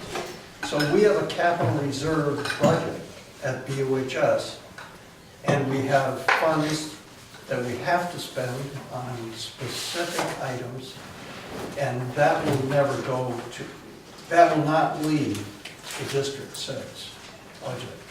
And I think the same thing is exactly true for all Putney, Jefferson, Guilford, and Brattleboro, that will stay with the entity. So you're saying that whatever reserve funds are present now can go into a capital reserve fund to be used exclusively at that facility Yes. in future years. Is that the understanding of everyone? Capital reserve fund. Yeah, Frank has said that to me numerous times, because we've been developing a capital reserve fund at the high school, and it goes out till 2020, they're way out, Way further out, than that, further. 25. And each year, there's an item in the capital reserve, we have the reserve, and that money will not leave Brattleboro Union High School. Dave, and then Emma. Yeah, that may be the intention, but the articles very clearly say that all operating surpluses, deficits, and fund balances of the forming districts, which is all of us, may exist to close of business and the union district they go into the new district. Are you reading out of the 2017 articles? I'm reading the articles that we just got from the state board. The default articles. The default. Oh, the default. Yeah. Emma? Related, we have a ventilator project coming up, and we have allocated, well, as soon as we get the bid and choose a vendor, we plan to allocate money for the ventilator project from our capital reserve, and it was our understanding from Frank, I think, that even if the project happens after the merger, that money is still allocated for that project. So I think both could be true. Unallocated assets and debts become property of the entire merged district. But It doesn't. Yeah. That was what I was going to try to clarify, is that I think that the part of the confusion is that there's reserve funds and then there's allocated capital reserve funds, and the allocated capital reserve funds stay with the physical plants that they are with right now. Any other reserve funds that are available, that pool of money, then goes to the new entity to deal with. Yes, Jim? My understanding is that if it's identified for any kind of fund, if it's identified for a certain project, like if you've got, I don't know, you've got something to say, put aside for your forest or whatever, that if that stays with the town. I didn't realize, Lyle says it's true, but I didn't realize that the capital fund was one of those identifiable things. So are we absolutely positive about that? I know Frank's not here, I know. But it is my understanding, I think it's what we heard recently in the finance committee meeting, and what Frank had told Vern Guilford with their ventilator project, yeah. Well, that's identified right there for a specific Yeah. project coming up soon. Yep. Not 20 years down the road. Well, most of the capital plans here are out maybe to 2025, and there are specific, like replacing windows at Green Street, I think it is one of the items in the capital plan, and there's money in the capital plan designated for that project. So nobody can touch those items in Correct. those capital, okay. I didn't realize that, Lyle. Yeah. Thank you. And also related to that too, I just want to say that on the high school end too, there's certain funds that we have that are like scholarship funds and things like that, and those can't be touched. Those are specifically to be giving scholarships for certain things, and that also is not. Yes, it gets sort of managed by it'll get managed by the new district, but it can't be spent on other things. It can't go to, you can't take that scholarship money and go buy a lawnmower or something like that. You know what I mean? It's specific for things. Sorry, just point of clarification. So you were saying that if there's money set aside for a specific thing and that's been identified and whatever, like who says, okay, right, that money is this thing, this is when it's happening, whatever. Who decides that? Well, right now, the current existing boards have made those decisions related, like for instance, the ventilator project that Emily was talking about from Guilford. Right. The existing Guilford board made the decision to make that capital investment because it was something that really needed to happen in that building. So that decision has been made and it's worked out into their budget. Okay. So that the budget that we potentially would be accepting from Guilford, those numbers for, would involve that project. Okay, so that would be a thing that's included. It's already in that number. So those numbers that we were rattling off before, that's part of that. Okay, because it felt a little bit like we have a surplus and that money is, no one's going to take that money from us and blah, blah, blah, blah. That's kind of feeling like a bit of a standoff situation. Just the language of it, maybe it's not, maybe it's just everyone's tired and over it, which I understand. But for me, I would just want to make sure that because you guys seem to know what you're talking about. I had to ask Ruby who Frank was because I had no idea. Okay, sorry. So it's one of those things like clarifying for, like Fododiodo me, who doesn't know all of the things and all of the numbers and doesn't get to see all these documents all the time. Would there be, because again, Brattleboro is huge by comparison to other, other towns. So if there was a surplus, my father's an accountant, that would tell me that it accepted the projects that are already sort of like moving forward included in the number crunching, that we would want to cooperate with each other and say like, yeah, you know what, we don't really need this right now. You guys need this right now. Who makes those decisions? Is that the transitional board is going to be making those decisions? Well, or is that there would a be more finance? that would be more the unified district board once they're elected. They would make those decisions Okay, so going forward. Those folks are yet to be identified. Or, Yes. Those are the folks who'll get voted on May 21st. On May 21st. Okay, so we're sort of in a standstill until that happens. In Right. terms of, like, And then that's what we're projects talking, going forward. well, Robin? That's not exactly true, because what David's talking about is that the Brattleboro School Board has the opportunity between now and when the merge occurs to decide to allocate the surplus to whatever our board decides. If we don't assign it to anything, then that money would become owned by the merged district and could be spent on anything. Gotcha, okay, thank you. And I think if the understanding of other people and Lyle is that if we have a capital plan that spends money for out past this July, that money stays in there and it's like it's promised, or that's like it's been designated. And I don't, that's not the plain word language in the article, so I would ask that we get a legal clarification on that from exactly what happens to reserve. And the surplus, the money that's left at the end of this year, that's going to go into the new district, because by the time the audits are all done, all our boards will be gone, and there'll be no place else for it to go. That's what's left over from this year's budget, but money that we've been putting aside for years and for rainy day is what's at issue. the reserve funds. I suppose the other point I wanted to make was that when we're talking about these different documents and which document are you reading off of, or which document are you reading that, where are you getting that information? It doesn't seem like everyone is really on the same page, which doesn't incite a lot of, I don't know. Confidence.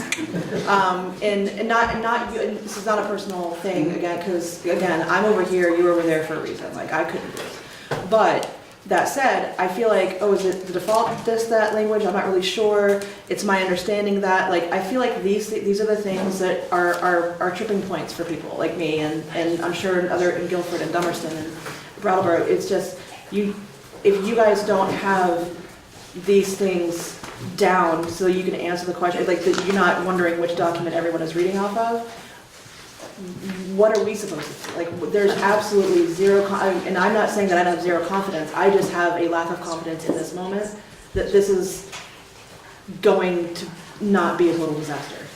And that our kids are going to be negatively, because at the end of the day, we could sit here and but those guys, chowing down on some pizza out there, those are the ones we need to be concerned about. And those are at home doing whatever, and those are at music lessons or preparing for college, you know what I'm saying? Like, we have to get whatever documentation needs to happen, that's the document that everyone is reading off of. We need to have access to those documents.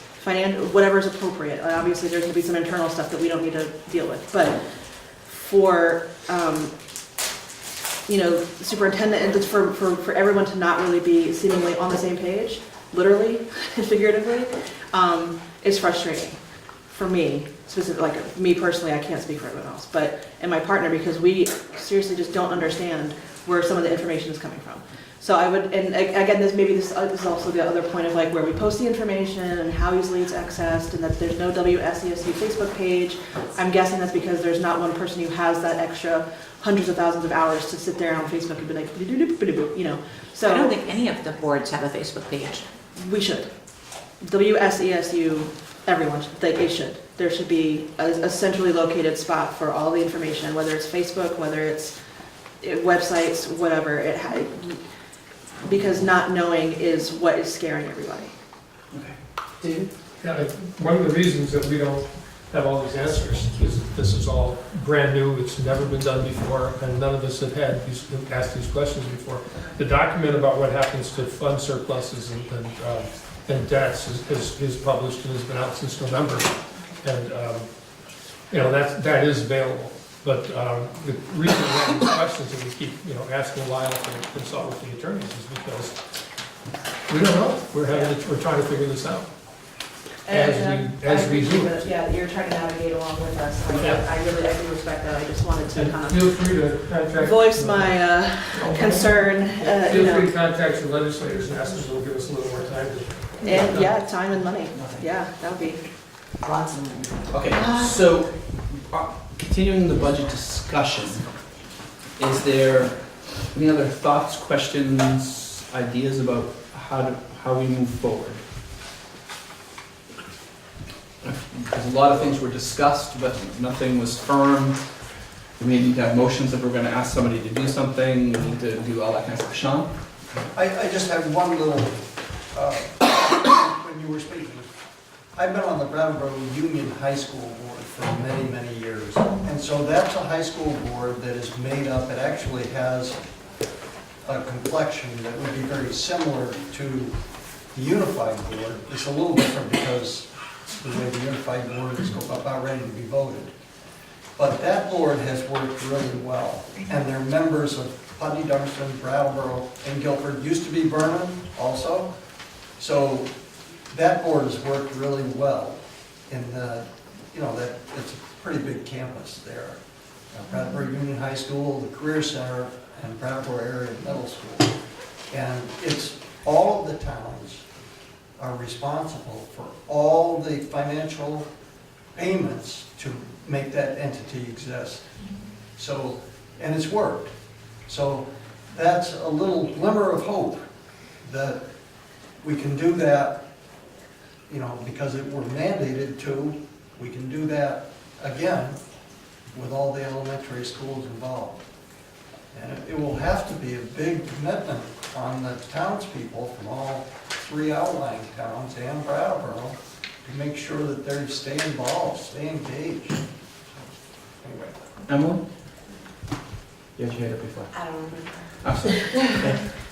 Jody? Well, first of all, I'd like to say that comparing this board, this super board, to the high school board really doesn't compare, because you're in one area, one set of buildings.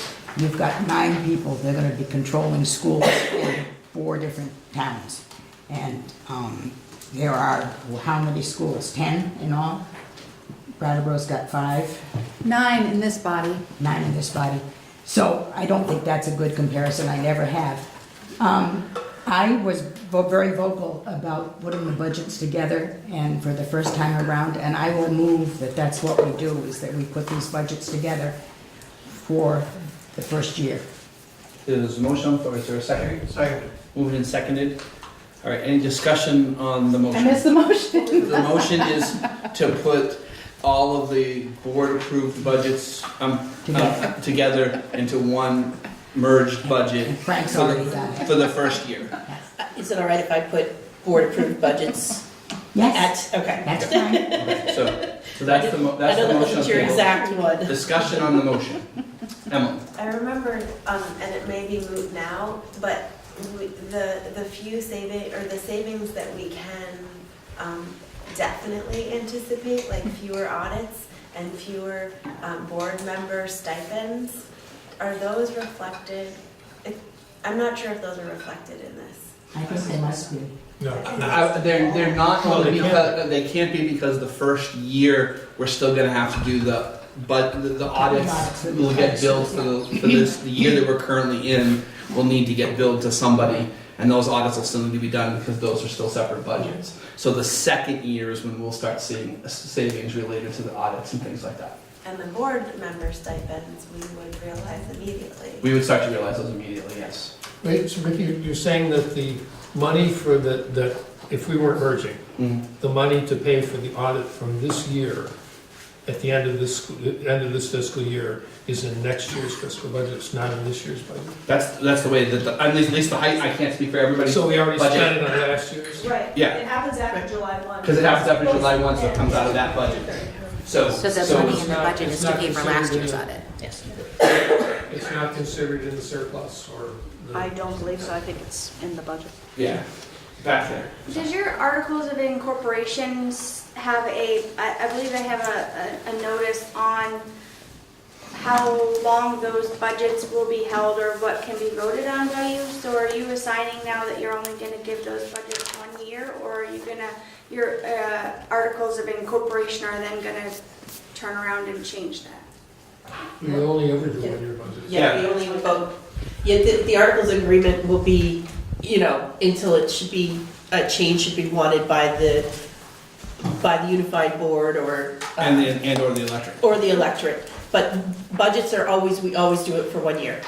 Every year, we do a new budget for the next year. And so the motion that's on the floor is to take the approved budgets that all the boards already did, that if we weren't merging, would essentially be the budgets for next year anyway, to combine those into one merged budget to then, to finance all of the schools. Budget year is what to what? I'm sorry. July to June. July 1st to June 30th. So what you're talking about right now is what the school boards have put in place as of July till June of 2020. Yes. Correct.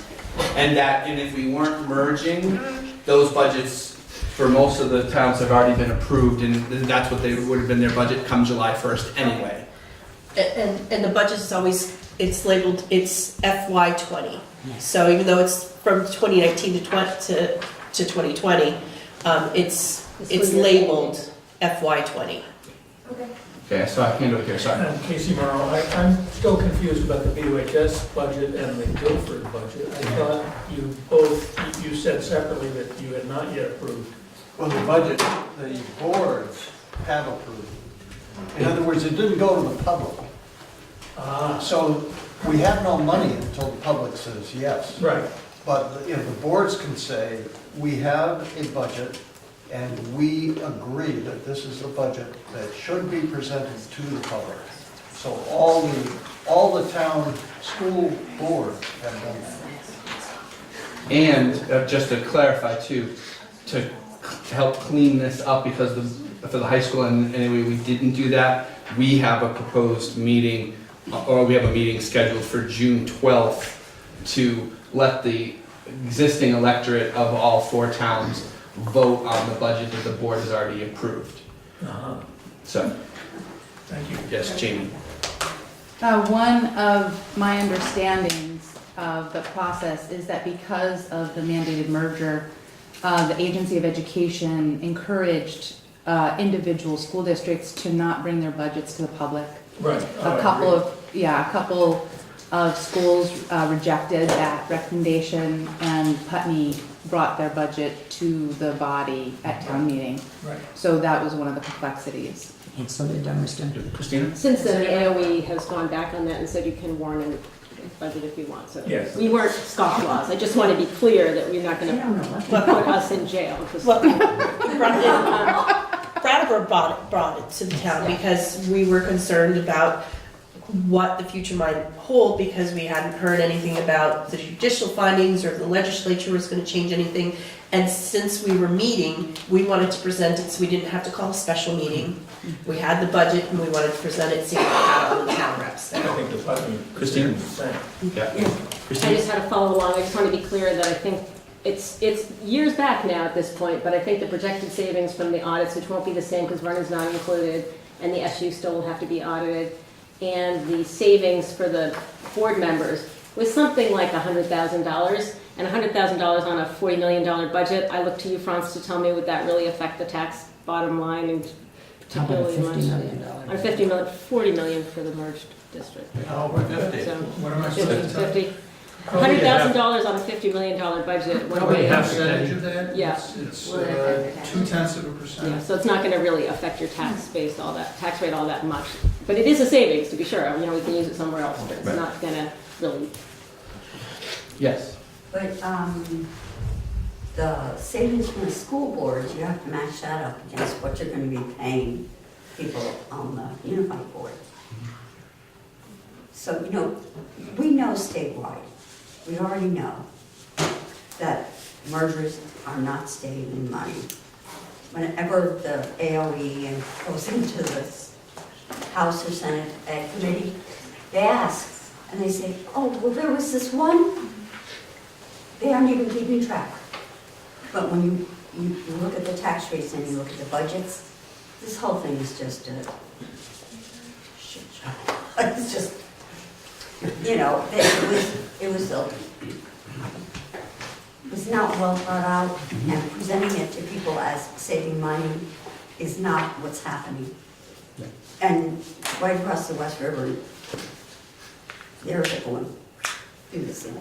Yes. I just wanted clarity, so, the June 25th meeting is when the the people can vote on the budget. So in the case of Guilford and BUHS, that's the first time the public, unless they watch your meetings or ask you, will see those numbers. Not necessarily, because I know that for instance, for the high school, I can't speak for Guilford, but for the high school, we had public meetings about our budget, but not a vote. So we had that. We had public information sessions. We had an opportunity for people to see the budgetary numbers, things like that. I know Franz came to many of those for us on the high school end. So there was some of that. And on what's on the table right now from Jody's motion is that we as the transitional board will approve the merged budget of all of the approved budgets to go forward, and then the electorate will get to vote on that on the 25th of June. But you have to be there. Yes. Correct me if I'm wrong, you will, if Jody's motion passes, you will send your recommendation to the unified board, and the unified board will then have to decide what to put in front of the voters. Yes. Is that correct? Yes. Okay, so there is another intermediate step. There's a step in the process. Now, you know, the thing that I haven't heard yet, and in part because this process is so compressed, is any kind of narrative explanation of where the savings might come from or other administrative areas where it might be duplicative just to combine all the budgets into one. I'm not sure that's a big enough amount of money or that procedurally that will make a difference in what you do or what the unified board does. But for me, it's kind of a missing piece of, well, you know, what does this mean in reality and how are we going to go forward from here? It doesn't sound like this board is going to have much of an opportunity to either develop or hear from elsewhere that type of narrative. I'm hoping that the unified board, once it meets and considers the budget, maybe they'll have time to put forward something like that. But lacking that, I think it's really hard to understand exactly how this is all going to work, and maybe the simplest, most expeditious thing is just to put the money in a big pot and then somehow later on take it out in a way that seems to make sense. But you know, just in terms of actually understanding the decision that you're making now and that the unified board will make later, there is what I think is a significant missing piece of just explaining in English, not merely in the spreadsheets, but in English, here's what we're going to do, here's why we're going to do it. So I'm not sure why I'm saying all that, but I sure hope that happens. Right, thank you. Robin? I just want to say, I don't think that it's realistic to think that the elected board will be able to do anything, because they have to warn the budget the day after they're elected. So this body is really the only one that can consider things like what you just brought up. Well, Kelly? Yeah, you'll be. I just wanted to say that the concern about, you know, about Guilford voters, though we didn't present the budget to the taxpayers as a, here's something to vote on, we did do a presentation to them to explain to them what we were recommending to this board here. So they were informed of it, and they did have an opportunity to ask questions and that sort of thing. Emily? This is anything you guys I think both are true. It feels compressed, and it's the law was passed in 2015, I think, and so we're coming up to a big transition, and each of the towns has gotten to go through those budgets with fine-tooth comb. And to your point, the only elected body that's gotten to compare the budgets is here, and I think that was our hope when we wrote those one-pagers, and understanding that we don't have a lot of time. Here we are. I think the analysis system that you have recommended is something that I would also expect, and that I am looking forward to that level of analysis. And we have one more meeting before we warn the budget, May 16th, that will be held in, where is it? Guilford? Guilford.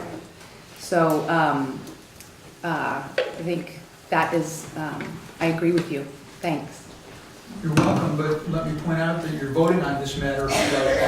Yeah. So whatever happens on the 16th, I don't know, but if you adopt this resolution, then I think you're done with the budget. David?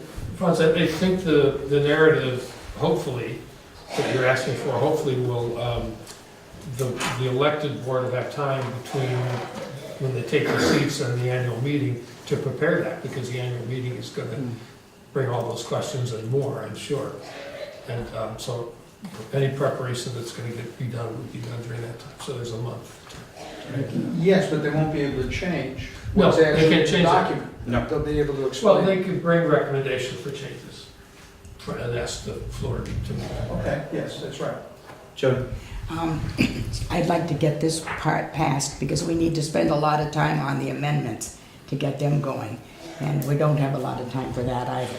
So, I hate to keep raising my hand. yeah, you and I are going back and forth here, But I right? don't know if you saw the email today from Lyle about whether we can actually vote on them between now and July 1st. Or Well, I not. think we can vote on between now and July 1st, but I think it was a question of voting on them by Well, Australian Yeah. ballot in your town. I don't think they said you had to wait. till Right, so we would have to have a different day to have them voted on in all the towns if we wanted to We pass. could use the it. same day? Yeah, it would be the same, a different day than the board is gonna be voted or the budget's gonna be voted or anything else. Why can't we use the same day as the Because budget? it's Australian ballot and it has to be open from 7 to 7. The polling place has to be open from 7 in the morning till 9 till 7. But I can make both meetings at the same day. Yeah, it could be the same day. Yeah. It wouldn't be the same meeting. No, it wouldn't be the same meeting. Okay. All right. So we have a motion on the floor. It has been seconded. Any other comments about the motion about the budget? Yes. I wonder if, I just want to make a suggestion that maybe the board could direct Frank to examine and see if there are any overlaps administratively between the boards, like what Frank is looking for, and then bring that information to the next meeting on the 16th, and then you could either vote to keep the budgets all as they are or see if there's any adjustments to make there then. I think he's put the budgets together, and I don't know whether he's made the comparisons, do you know? Okay. I mean, he put the budgets together, one for each school. No, I think he's put the whole, I think he's already done the budget. I think they just compiled together. Yeah, he just compiled Oh, the past okay. budget. Yeah. I would make that motion. I've already got a motion. We already have a motion on the floor. I'm sorry, I was out of the room for that.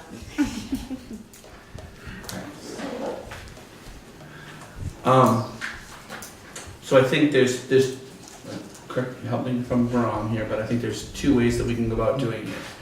We can take the suggestion from the floor as a friendly amendment to Jody's motion, or an amendment to Jody's motion, or we could take it as an advisement, and we could still do that as a separate vote after the fact. We could still do this and then take the vote to direct Frank to be able to prepare any sort of what he thinks cost savings may be to do. I would like to take this vote and then direct Frank and see, because if he comes up with a whole lot of money, then I'm certainly going to retract my motion. But we've already. Yeah, we've already voted on it. That's all right, we can change it. We can do anything we want. No, you have to Yes, have a Franz. motion to consider it another Just from meeting. a purely parliamentary procedure perspective, I think it would be in order to, and you could, I'm not advising you, but you could table this motion until the next meeting. I mean, that would be another way to get additional information in the meantime. Or you could vote this motion up or down as well. I mean, those are the choices I would see. I just don't want to spend a whole lot more time on the budget. I hear you. We spent a lot of time on minutia. We need to get some things done. Yes. Yes. I think it would be really wise to vote on budget tonight. There's so much anxiety out in all the towns about, are they coming after our A, B, C, D? So. All right, any other discussion on the motion that's on the floor? Yes, Jane? I'm still learning Robert's rules, but could we amend Jody's motion to say that we approve this budget, the 1 + 1 + 1 + 1 + 1, however that goes, The merge budget. that we are directing Frank to identify cost savings through these specific things as recommended. I think Robin made the recommendation. And that if significant administrative things have been identified, that those are incorporated and addressed at the May 16th meeting. Is that too much? I think that might, my opinion is that would muddy the waters a little bit. I think that we should, my opinion is we should vote on the Jody's amendment, on Jody's motion, and then if we want to make a separate amendment to ask Frank to do that work, then we can do that, and then at the June 25th meeting is when we can make changes to the budget before it goes to the electorate from the floor. David? I would move that we table the motion until our next meeting so we can see what the administration might recommend for reductions in the overall $40 million budget before we vote on it. I was gonna change, There's a motion on the floor. my motion's still on the floor. Right. Motion to table is. Yeah, it can be done as opposed to that, so. Does he need a second? He would need a second. Okay, there's a okay. So any discussion on David's motion to table Jody's motion until June 16th? Sean? Well, I think that we ought to actually say the number out loud. It's $50,172,299. Okay. Okay. Any other discussion on David's motion? Just the tabling. Just the tabling. Because we have to do that first, and then if that passes, then we don't do yours. Because I was gonna make a sort of a different motion. Okay, well, let's we got two motions on the floor, let's not add any more motions to that. All right, Don't you have another meeting before? that's what David is saying, is to table this till May 16th, to our next meeting, that's what the motion is. All right, any other discussion on David's motion? All those in favor of tabling the budget vote until our May 16th meeting signify by saying aye. Aye. Opposed? Nay. Nay. Two opposed. All right, motion passes, we have tabled the meeting, the budget discussion until May 16th. Now we need a motion to, if we're gonna direct Frank to do anything, we need a motion to do that. And then that needs to go forward. Related to the budget. I'll move what you said if you'll say it again. I don't think I can make a motion. I think Robin asked if there's any way to have Frank review all of the budgets to see if there's any overlap that would lead to cost savings. That sounds like a motion. So that's a motion, is there a second? I'll second that. You're seconding that, okay. That's moved and seconded. Any discussion on that motion? Yes, ma'am. Can we say central office or administration instead of? Yes. Yeah. That's a friendly amendment, you're good with that? Yes. Okay, good. I All don't right, think so, there's anything such as a friendly Well, amendment, is it? No. but I don't think so. we're good. All right, so we have a motion to ask the central office to review the merged budgets to see if there's any, what was that? To review if there's any overlap that would lead to cost savings. I thought they wanted Administrative overlap. Well, I think overlap in general would be, that would lead to cost savings, would include administrative as well as anything else. Overlap and cost savings?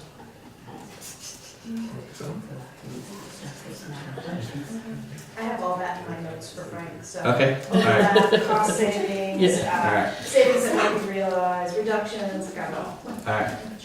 All right. Are we ready to vote? Yes. Tim Morris, honey, I just wanted to know, I mean, it seems like if we don't focus on just administrative, that we're going back to the same thing of taking up the knives and going over each other's budgets. You know, I think having the clarification about being administrative overlap makes some sense here. Okay. All right. Thank you. Are we good? All right. Any other discussion on the motion? It's administrative overlap, right? Is that what you have? Yeah. Okay. I just had overlap, but Or administrative saving?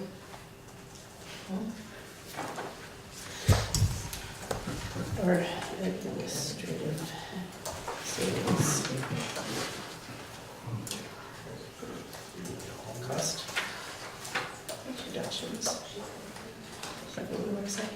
So good if you want to read that. Yeah, so what the motion is on the table is to ask the central office to see if there is any overlap or administrative savings that would lead to cost reductions. I would just say administrative savings, right?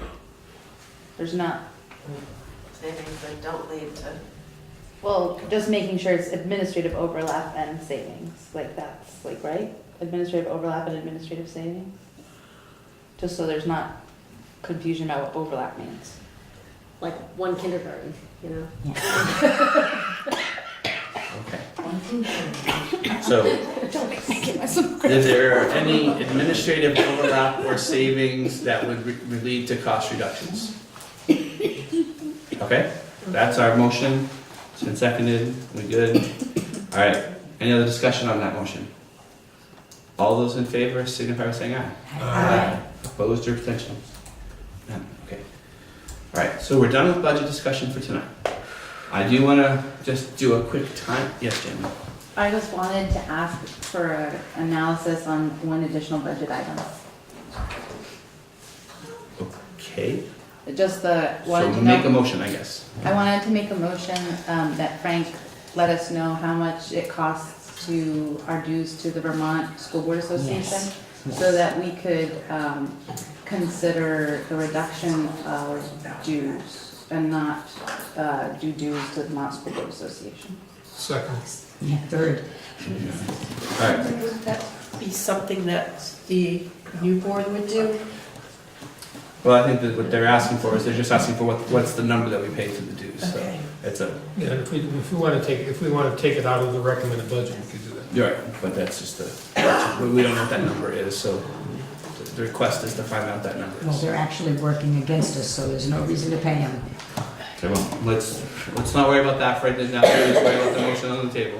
Is there, and it's been moved and seconded. Any other discussion on the motion? Seeing none, all in favor? Aye. Opposed or abstentions? None, okay. I have another budget item. Yes, So you directed me to be in touch with an attorney, either Slayson or... I read your email that you sent out earlier.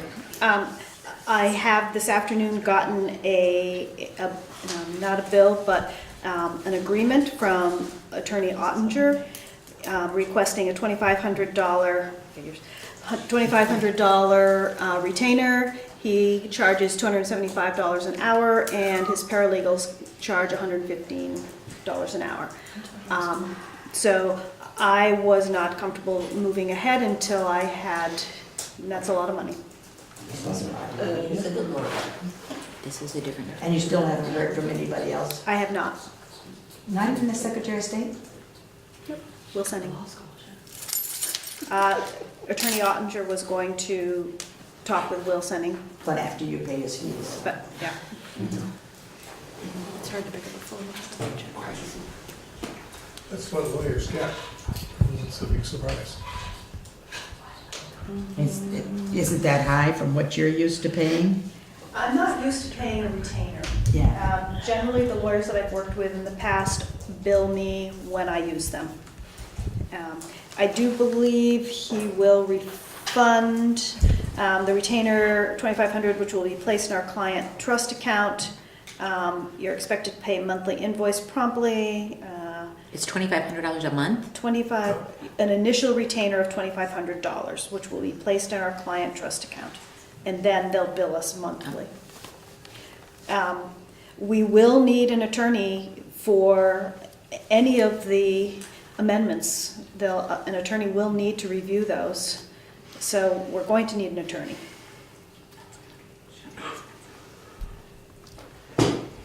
Lyle, what have we been paying? Pietro is about 220 to maybe 205 an hour. I don't know about paralegals. And the Chris Leopold is in that same ballpark. It's a little over 200 an hour. And as I said, there's no retainer with those, so that's the difference basically. We pay when we use. Ottinger's based in Burlington, maybe why.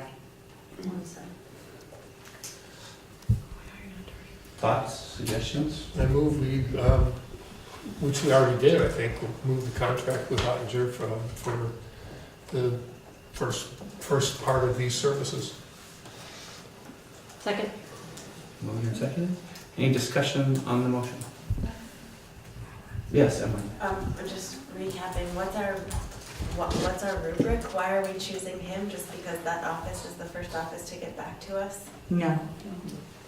What are, Well, I think, how are we choosing? Some of us did not want to go with some of the others that were presented, and then asked for a couple of these, and a couple haven't gotten back from what we were talking about. He was the attorney for the agency for the agency of education for 16 years, I think. And he's Yes. pretty much widely recognized as a really nonpartisan attorney and knowledgeable in the field. And plus he knows everybody else in the field, so he knows where to go for the answers, if he doesn't have them. That's helpful. I think the characterization, he's the only one that got back to us, as opposed to, he was the first one that got back to us because the other one didn't return our calls at all, so there's that. Do we anticipate, so, I don't know, I need a refresher, a retainer, do we anticipate spending that full 2,500 or? I suspect on the question about representation, we will spend a deal of money. He said he is not an expert in election law, and he will have to reach out to other lawyers in the state that are experts in election law. So that will likely be the most expensive portion, the most expensive article that we're working on. The others seem, to me at least, a little more straightforward. I don't see them. If the questions could be answered by the Secretary of State's office, though, then there'd be no financial involvement. That's true. Yep. If they would call. Well, it's only been a couple of days, so I'm sure that they, I mean, that's a service that's, Only from 2 calls. I mean, I'll try him again. Attorney Ottinger did say he would be trying the Secretary of State, he would be contacting the Agency of Ed, and he would be contacting lawyers who are experts in election law. Are you trying to get the Secretary of State? I'm trying to get Wilson. Or someone who's in the election department? Yeah, Wilson. Because I usually get right to Secretary of State whenever I call, and I'm surprised. Have left messages. And wow. Try and put under somebody else. I guess that's I think Jody made the call. I'll come to your call. Emily? If we're, maybe to reverse the order, I think that there were other questions about that amendment to the articles about representation. And if what this body decides is different than what we talked about last week, we might not end up needing all of that money for that amendment.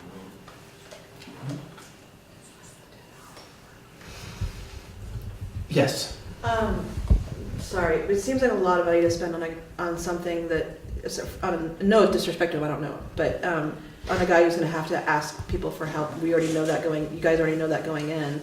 So is it jumping the gun a little bit to give this guy that much money to help with the next steps, when we could maybe like take a step back, take a breath, and then go, right, oh, we found this other option. Sure glad we didn't give this guy $2,500 and then have him bill, you know what I mean? Like, I just feel like if we're worried about surplus and this and that, then I think knee-jerk reaction, getting one lawyer just because he's the quickest, is not the best way forward from a perspective out here. I will tell you, from managing this process on the inside, my perspective is we only have 2 more weeks until we essentially have to finalize our decisions that are going to be both the articles of agreement by all the rules by which we operate and the budget decisions, and that there are very key pieces that we cannot move forward on. And our staff is maxed out on being able to manage additional asks, as well as many of us as individual volunteers. I shouldn't say volunteers. I make some money doing this, right? For us? So my point is that I think that the challenge we're facing is that we have such a very short window to make very big decisions, and we don't have the support that we need to make those critical decisions within the next 2 weeks. Yes. I just wanted to make a clarification. I'm a licensed attorney in Massachusetts, and we have trust accounts. And it's not that you'd really be giving $2,500 to Attorney Ottinger. You'd be putting it in a client trust account, which means that it's still the client's money until he bills to that account, takes the money out. So if we didn't spend that money, it would come back to the district. Good point of information, thank you. So we do have a motion on the table. Yeah, we do have a motion. I was just gonna say, any other discussion on the motion? Seeing none. All in favor of the motion, which was? Retain Ottinger, Attorney Ottinger. Attorney Ottinger. Anything else? Okay. All in favor? Aye. Was part of the motion to ask the specific question about the election Are we just, That was this the motion is directive just from last contracted? meeting where you asked me to do that, which is why I reached, and you had suggested two attorneys. I reached out to two. I was not, twice left voice messages for one, was not contacted. This person did contact me and talk with me, sent me an email right away. I sent an in-depth explanation of what we were doing and what we were trying to do, and he's since gotten back in touch with me today with this retainer so that he knows. You know, and I don't blame him. If he's going to do this work for us, he needs to. So we've just chosen him, I'm sorry, I interrupted, and then we'll make subsequent motions about what we want advice on. Yeah, we'll be asking him other questions, I'm sure. And Lyle, did he, besides the voting aspect, did he feel confident that he'd be able to answer our questions without going to another party to ask their opinion? He seemed, because he has worked for the AOE, he knows Donna Rosa Savage, he knows the amount, he's knows at least peripherally, maybe not in depth, the articles of agreement. Each area's articles of agreement are a little different, so I sent him ours so that he would have our articles of agreement. So I felt confident talking with him. Having said that, he's the only one I talked to. So. All right, so there's a motion on the floor. Any other discussion on the motion? Yes. Okay. Are you asking him just the question 2225, or are you asking him some parameters of the question? I'd asked him 2225, how it would be voted. Would the votes be by town, or would they be commingled? I think I'd like to hear whether it's possible to do anything other than the 2222, like a 2223, 2224, 2225. I sent him the numbers of all the voting in each town so that he knows, and he can look to see if it would be, if they're proportional at all. So this would be an at-large voting, this particular one. That's part of the question, yeah. Okay. Any other questions or comments on the motion? Sean? It sort of seems to me that we really haven't developed the question yet. That's what slows me down a little bit. We don't really know exactly what we're asking because we haven't, as a group, decided what the question will be.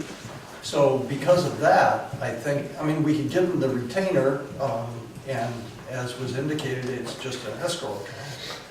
But we should wait until we have a specific question so that he can be as efficient as possible with his answer. Does he have one question a turn? Like, I don't understand this one question, like, we can't, once he asks her one question, he's like. No, I don't think so. Like, I don't think so. Should we? okay. I think the main question is if we can change this 2222 in any way legally and have it be the at-large voting is probably the main question, not that we can change it to a specific thing at this point. Go, Sean. But what would be the timeline? I mean, we're about ready to vote on the 21st, so that board that is going to be elected on the 21st is the sitting body on the 22nd. We talked about that last time, the fact that if we had other members from Brattleboro, they'd have to be chosen by the board.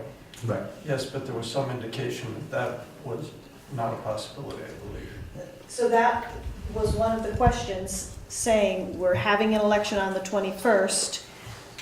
Would this be what would be put in place for the next March town meeting, next election?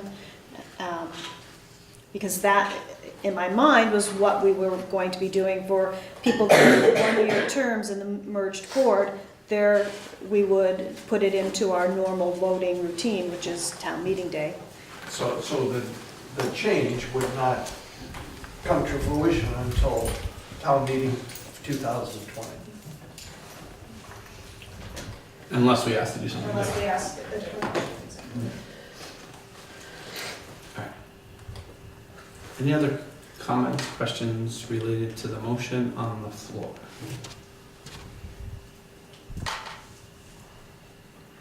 Seeing none, we ready to vote? All, Do you want to wait for for David, or We could wait for David, or sure. not. I just, Yeah, we could wait for David, that's fine. So you said you're silent. You want to sit silently? Is there a way to suspend a motion so we can do other business? Well, he just ran to the restroom, I don't think it's gonna be very long. He whispered to me where he was going. Oh, okay. I know. all the towns Yeah, everybody knows what he's doing. I don't think he'll be very long, hopefully. That's HIPAA protected. That's right. Now we Well, don't have I to enforce a thing too, Ricky. I will just say what I was going to say before we added a couple extra budget things, that it's now 8:54, and we've been here for coming up on 3 hours. Do we? I would be interested in making a motion to adjourn. She would say I'd like to say something before we do that. Okay, well, we're not there yet. We have a motion on the floor, and we're just No, waiting I'm for just the. talking, I'm just Yeah. talking about the future. Yes. I have a question. Yes. Did I dream it, or is there a separate budget meeting scheduled, Lyle? No, for anybody? No, I dreamed it. Okay, good. Second question. I'd like to entertain as a group adding a meeting, because I want to have more time to talk. Okay. All right, are we ready to vote on the motion, on David's motion on the floor? Any other questions on that motion? Seeing none, all in favor of David's motion to retain Attorney Ottinger, signify by saying aye.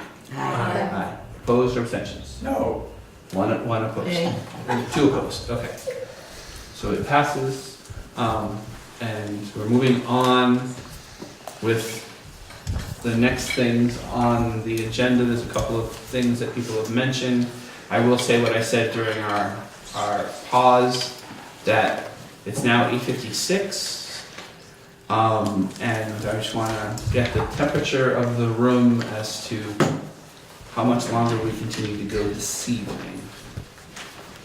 I like Emily's idea of adding a meeting. I don't know when. All right. So that wasn't the question. Emily has proposed that we add another meeting. So I want to ask my fellow board members to take out their calendars, schedules, what have you, and why don't we look at what that might look like. So we have a meeting scheduled for May 16th, which is 2 weeks from tonight, in Guilford at 6 o'clock. And then, so is there, anybody have a proposal as sometime in the next 2 weeks where we could do an extra meeting? Can we do it on the week of the 6th? I would say propose a date. Well, We meet on, we have, our board meets on Wednesday and there's a select board meeting on Tuesday, so Monday or Thursday. Thursday is us. And Monday the high school meets. And Monday is us. And Monday's also good. So We could- Friday night? Right, Friday night, or we could also tag team onto one of those, meeting earlier or later. Mhm. I know. Jamie? What about the 13th? Because you guys have, a bunch of you have the candidate forum on the 5th, so it's gonna be rough already to get multiple things into that week. Yep, 13th's fine with me. 13th is good. If we started at 7, it'd be better for me, but maybe Robert can come instead of. 7 would be better for me too, because I have a recreation and parks board meeting that starts at 6 that night. The season's underway. We'll be done by 7. We have no seasons. We have all the seasons. It's not just not. All right, Jamie? I had down in my timeline that June 6th, we were going to have a transition board meeting. But based on the timeline I've seen, it doesn't make sense that we would have that meeting. We don't exist. We don't After the exist 22nd. after May After the 21st.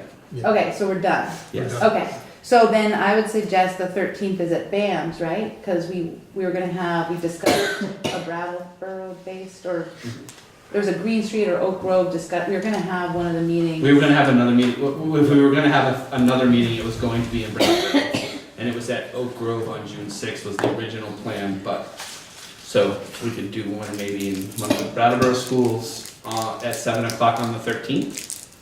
Does that work for everybody? A suggestion as to a school. Lyle, do you have a suggestion? We can do this. We can probably. How about Oak Grove? It's closer than Academy and more parking than Green. Okay, so we'll do 7 p.m. on May 13th at Oak Grove. It is a Vernon meeting night, so I will, again, be late. I'm going to, I've missed them a lot lately. Okay. So I got May 13th, 7 PM, Oak Grove. Yeah.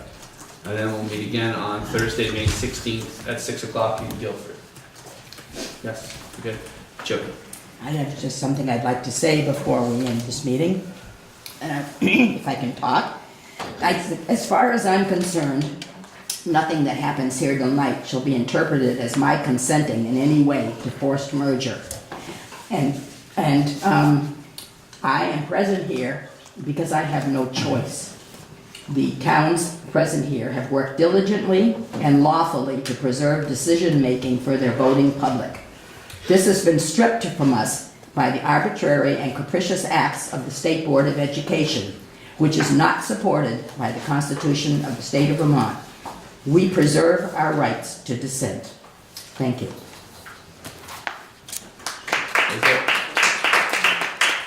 Is there any other motion? It is in Vermont. Is there any other motion before us this evening?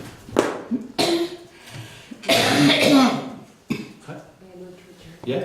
Move to adjourn. Okay. Hold on. I'm just wondering, when are you going to decide what questions will be asked to the attorney? Well, we have sort of one on the table to look at. Other than what we were forced on for a board makeup, what is, I think that's the first question that we're asking the attorney, is what are our other legal options as far as board makeup and constitution and elections? We had asked that question, and that was what Lyle had been asked to Okay, so research. that's already been asked. Yeah, so that's the first one, and then because we're putting, the way I interpret the conversation that happened up here is that because we're putting an attorney on retainer, there will be other legal questions related to the articles of agreement and other things that we're gonna need an attorney to interpret for us, and because we'll have one on retainer, we'll be able to do You that. just need his answer on that before you can continue with the rest of it. Well, that's just the first thing, and we'll just have other things to do too, but we haven't done the work first to ask those other questions For the other amendments. for the amendments and things like that. Okay. Yes? I have a question for Mark. Can we designate other articles so that they can't be changed? Who's Mark? Ottinger. Oh, sorry, I didn't know what his first name was. So I was like, you said Mark, and I'm like, looking around the room, I'm like, I'm not sure who Mark is.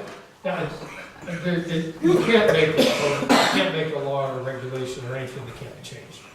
It can always be changed, it can always be changed by the voters. When they made some that we can't change right now, but once the new board is in, they can change I that. thought the state board said you couldn't mess with There them. there are some in our default articles that we can't change right now. Okay. But on July 1st, the new board could do that. Could you do that, and then it'd have to go to the voters to make some of those changes? And some of them have to go to the state. Yeah, would have to. There's options to change things. Yes. Can I just, I attended the Putney meeting with the revised, so did everybody get the revised work from the last meeting that I sent around to, so I sent it to Ricky and asked you if you wanted me to send it around, and I think maybe that's where the loop got lost. This, Yeah, the mark, and I highlighted all the changes, so. I don't know if it got moved around or not. Did everybody else see this? I got it from Christina today. Okay. Yeah. So, so do you want me to send that Yes, to send- everybody? yeah. I don't want to step on your toes. No, totally, you're not stepping on my toes at all. That's fine. And then subsequently I attended the Putney meeting, and they had some good thoughts to add to that as a board, and so I'll send that around. So that has, the orange highlighting is Putney's addendum, the yellow highlighting is what we did as a group project. Last week. last meeting. Before you forward it, I didn't do it in a way that I thought was readable very much. So let me change it and then I'll send it to you and then you can send it to them. It was my notes at a very late hour. That makes sense to everybody? Everyone will get these? And this will be our major agenda item for our meeting on the 13th. I am also going to ask, because we did add some things at the last minute at the beginning of this meeting, which I think extended our meeting a little bit tonight, if before the 13th, if people could get, to the best of their ability, I know there may always be an exception, can get to me agenda items they would like to see on the agenda for the 13th by the 8th, then I can get them to Barb by the 9th so they can be warned. Yes. A request if there's any handouts, like the presentation that Jamie so thoughtfully put together, that it gets sent out to everybody before the meeting as well, so that way we can review it. Yeah. So I keep thinking I legally can't, I thought I You can can't. send that information to Barb, and then Barb can send it out to us. We can't send it out to each other, but you can send it to Barb, and Barb can forward it to everybody. Yes. If you want I comments, understand you that. can't get And comments. you- No and no- comments. and no There's no comments. comments, We can't have but we can conversations. review it. Oh my God, I Yeah. would love that. I had it done last week. Yeah, so I'm gonna ask if anybody has agenda items for our next agenda that you get them to me by the 8th. I will get them to Barb for the 9th so they can be warned. As Kim pointed out, I think it's a great idea. If you have handouts related to those agenda items, get them to Barb and she can forward them on to everybody. That way we won't risk the opportunity to violate open meeting law. So don't comment on anything, just accept it, read it. You I'm can't, sure you wanted to say we won't have the opportunity to violate the open meeting law. Ricky, But it's like, you can't comment back to the individual person. No. No, you can't comment at all. Well, you technically you can, but I would recommend we don't, just that way you're not gonna accidentally do something that's gonna violate open meeting law. Because if you're commenting back and forth with just Jamie, that's really great, and then if you make a mistake and accidentally one of you hits reply all once, that's all in trouble. Okay, is there a motion? Motion to adjourn. Second. Moved and seconded, all in favor? Aye. We are adjourned until the 13th. Thank you all. So I can't remember.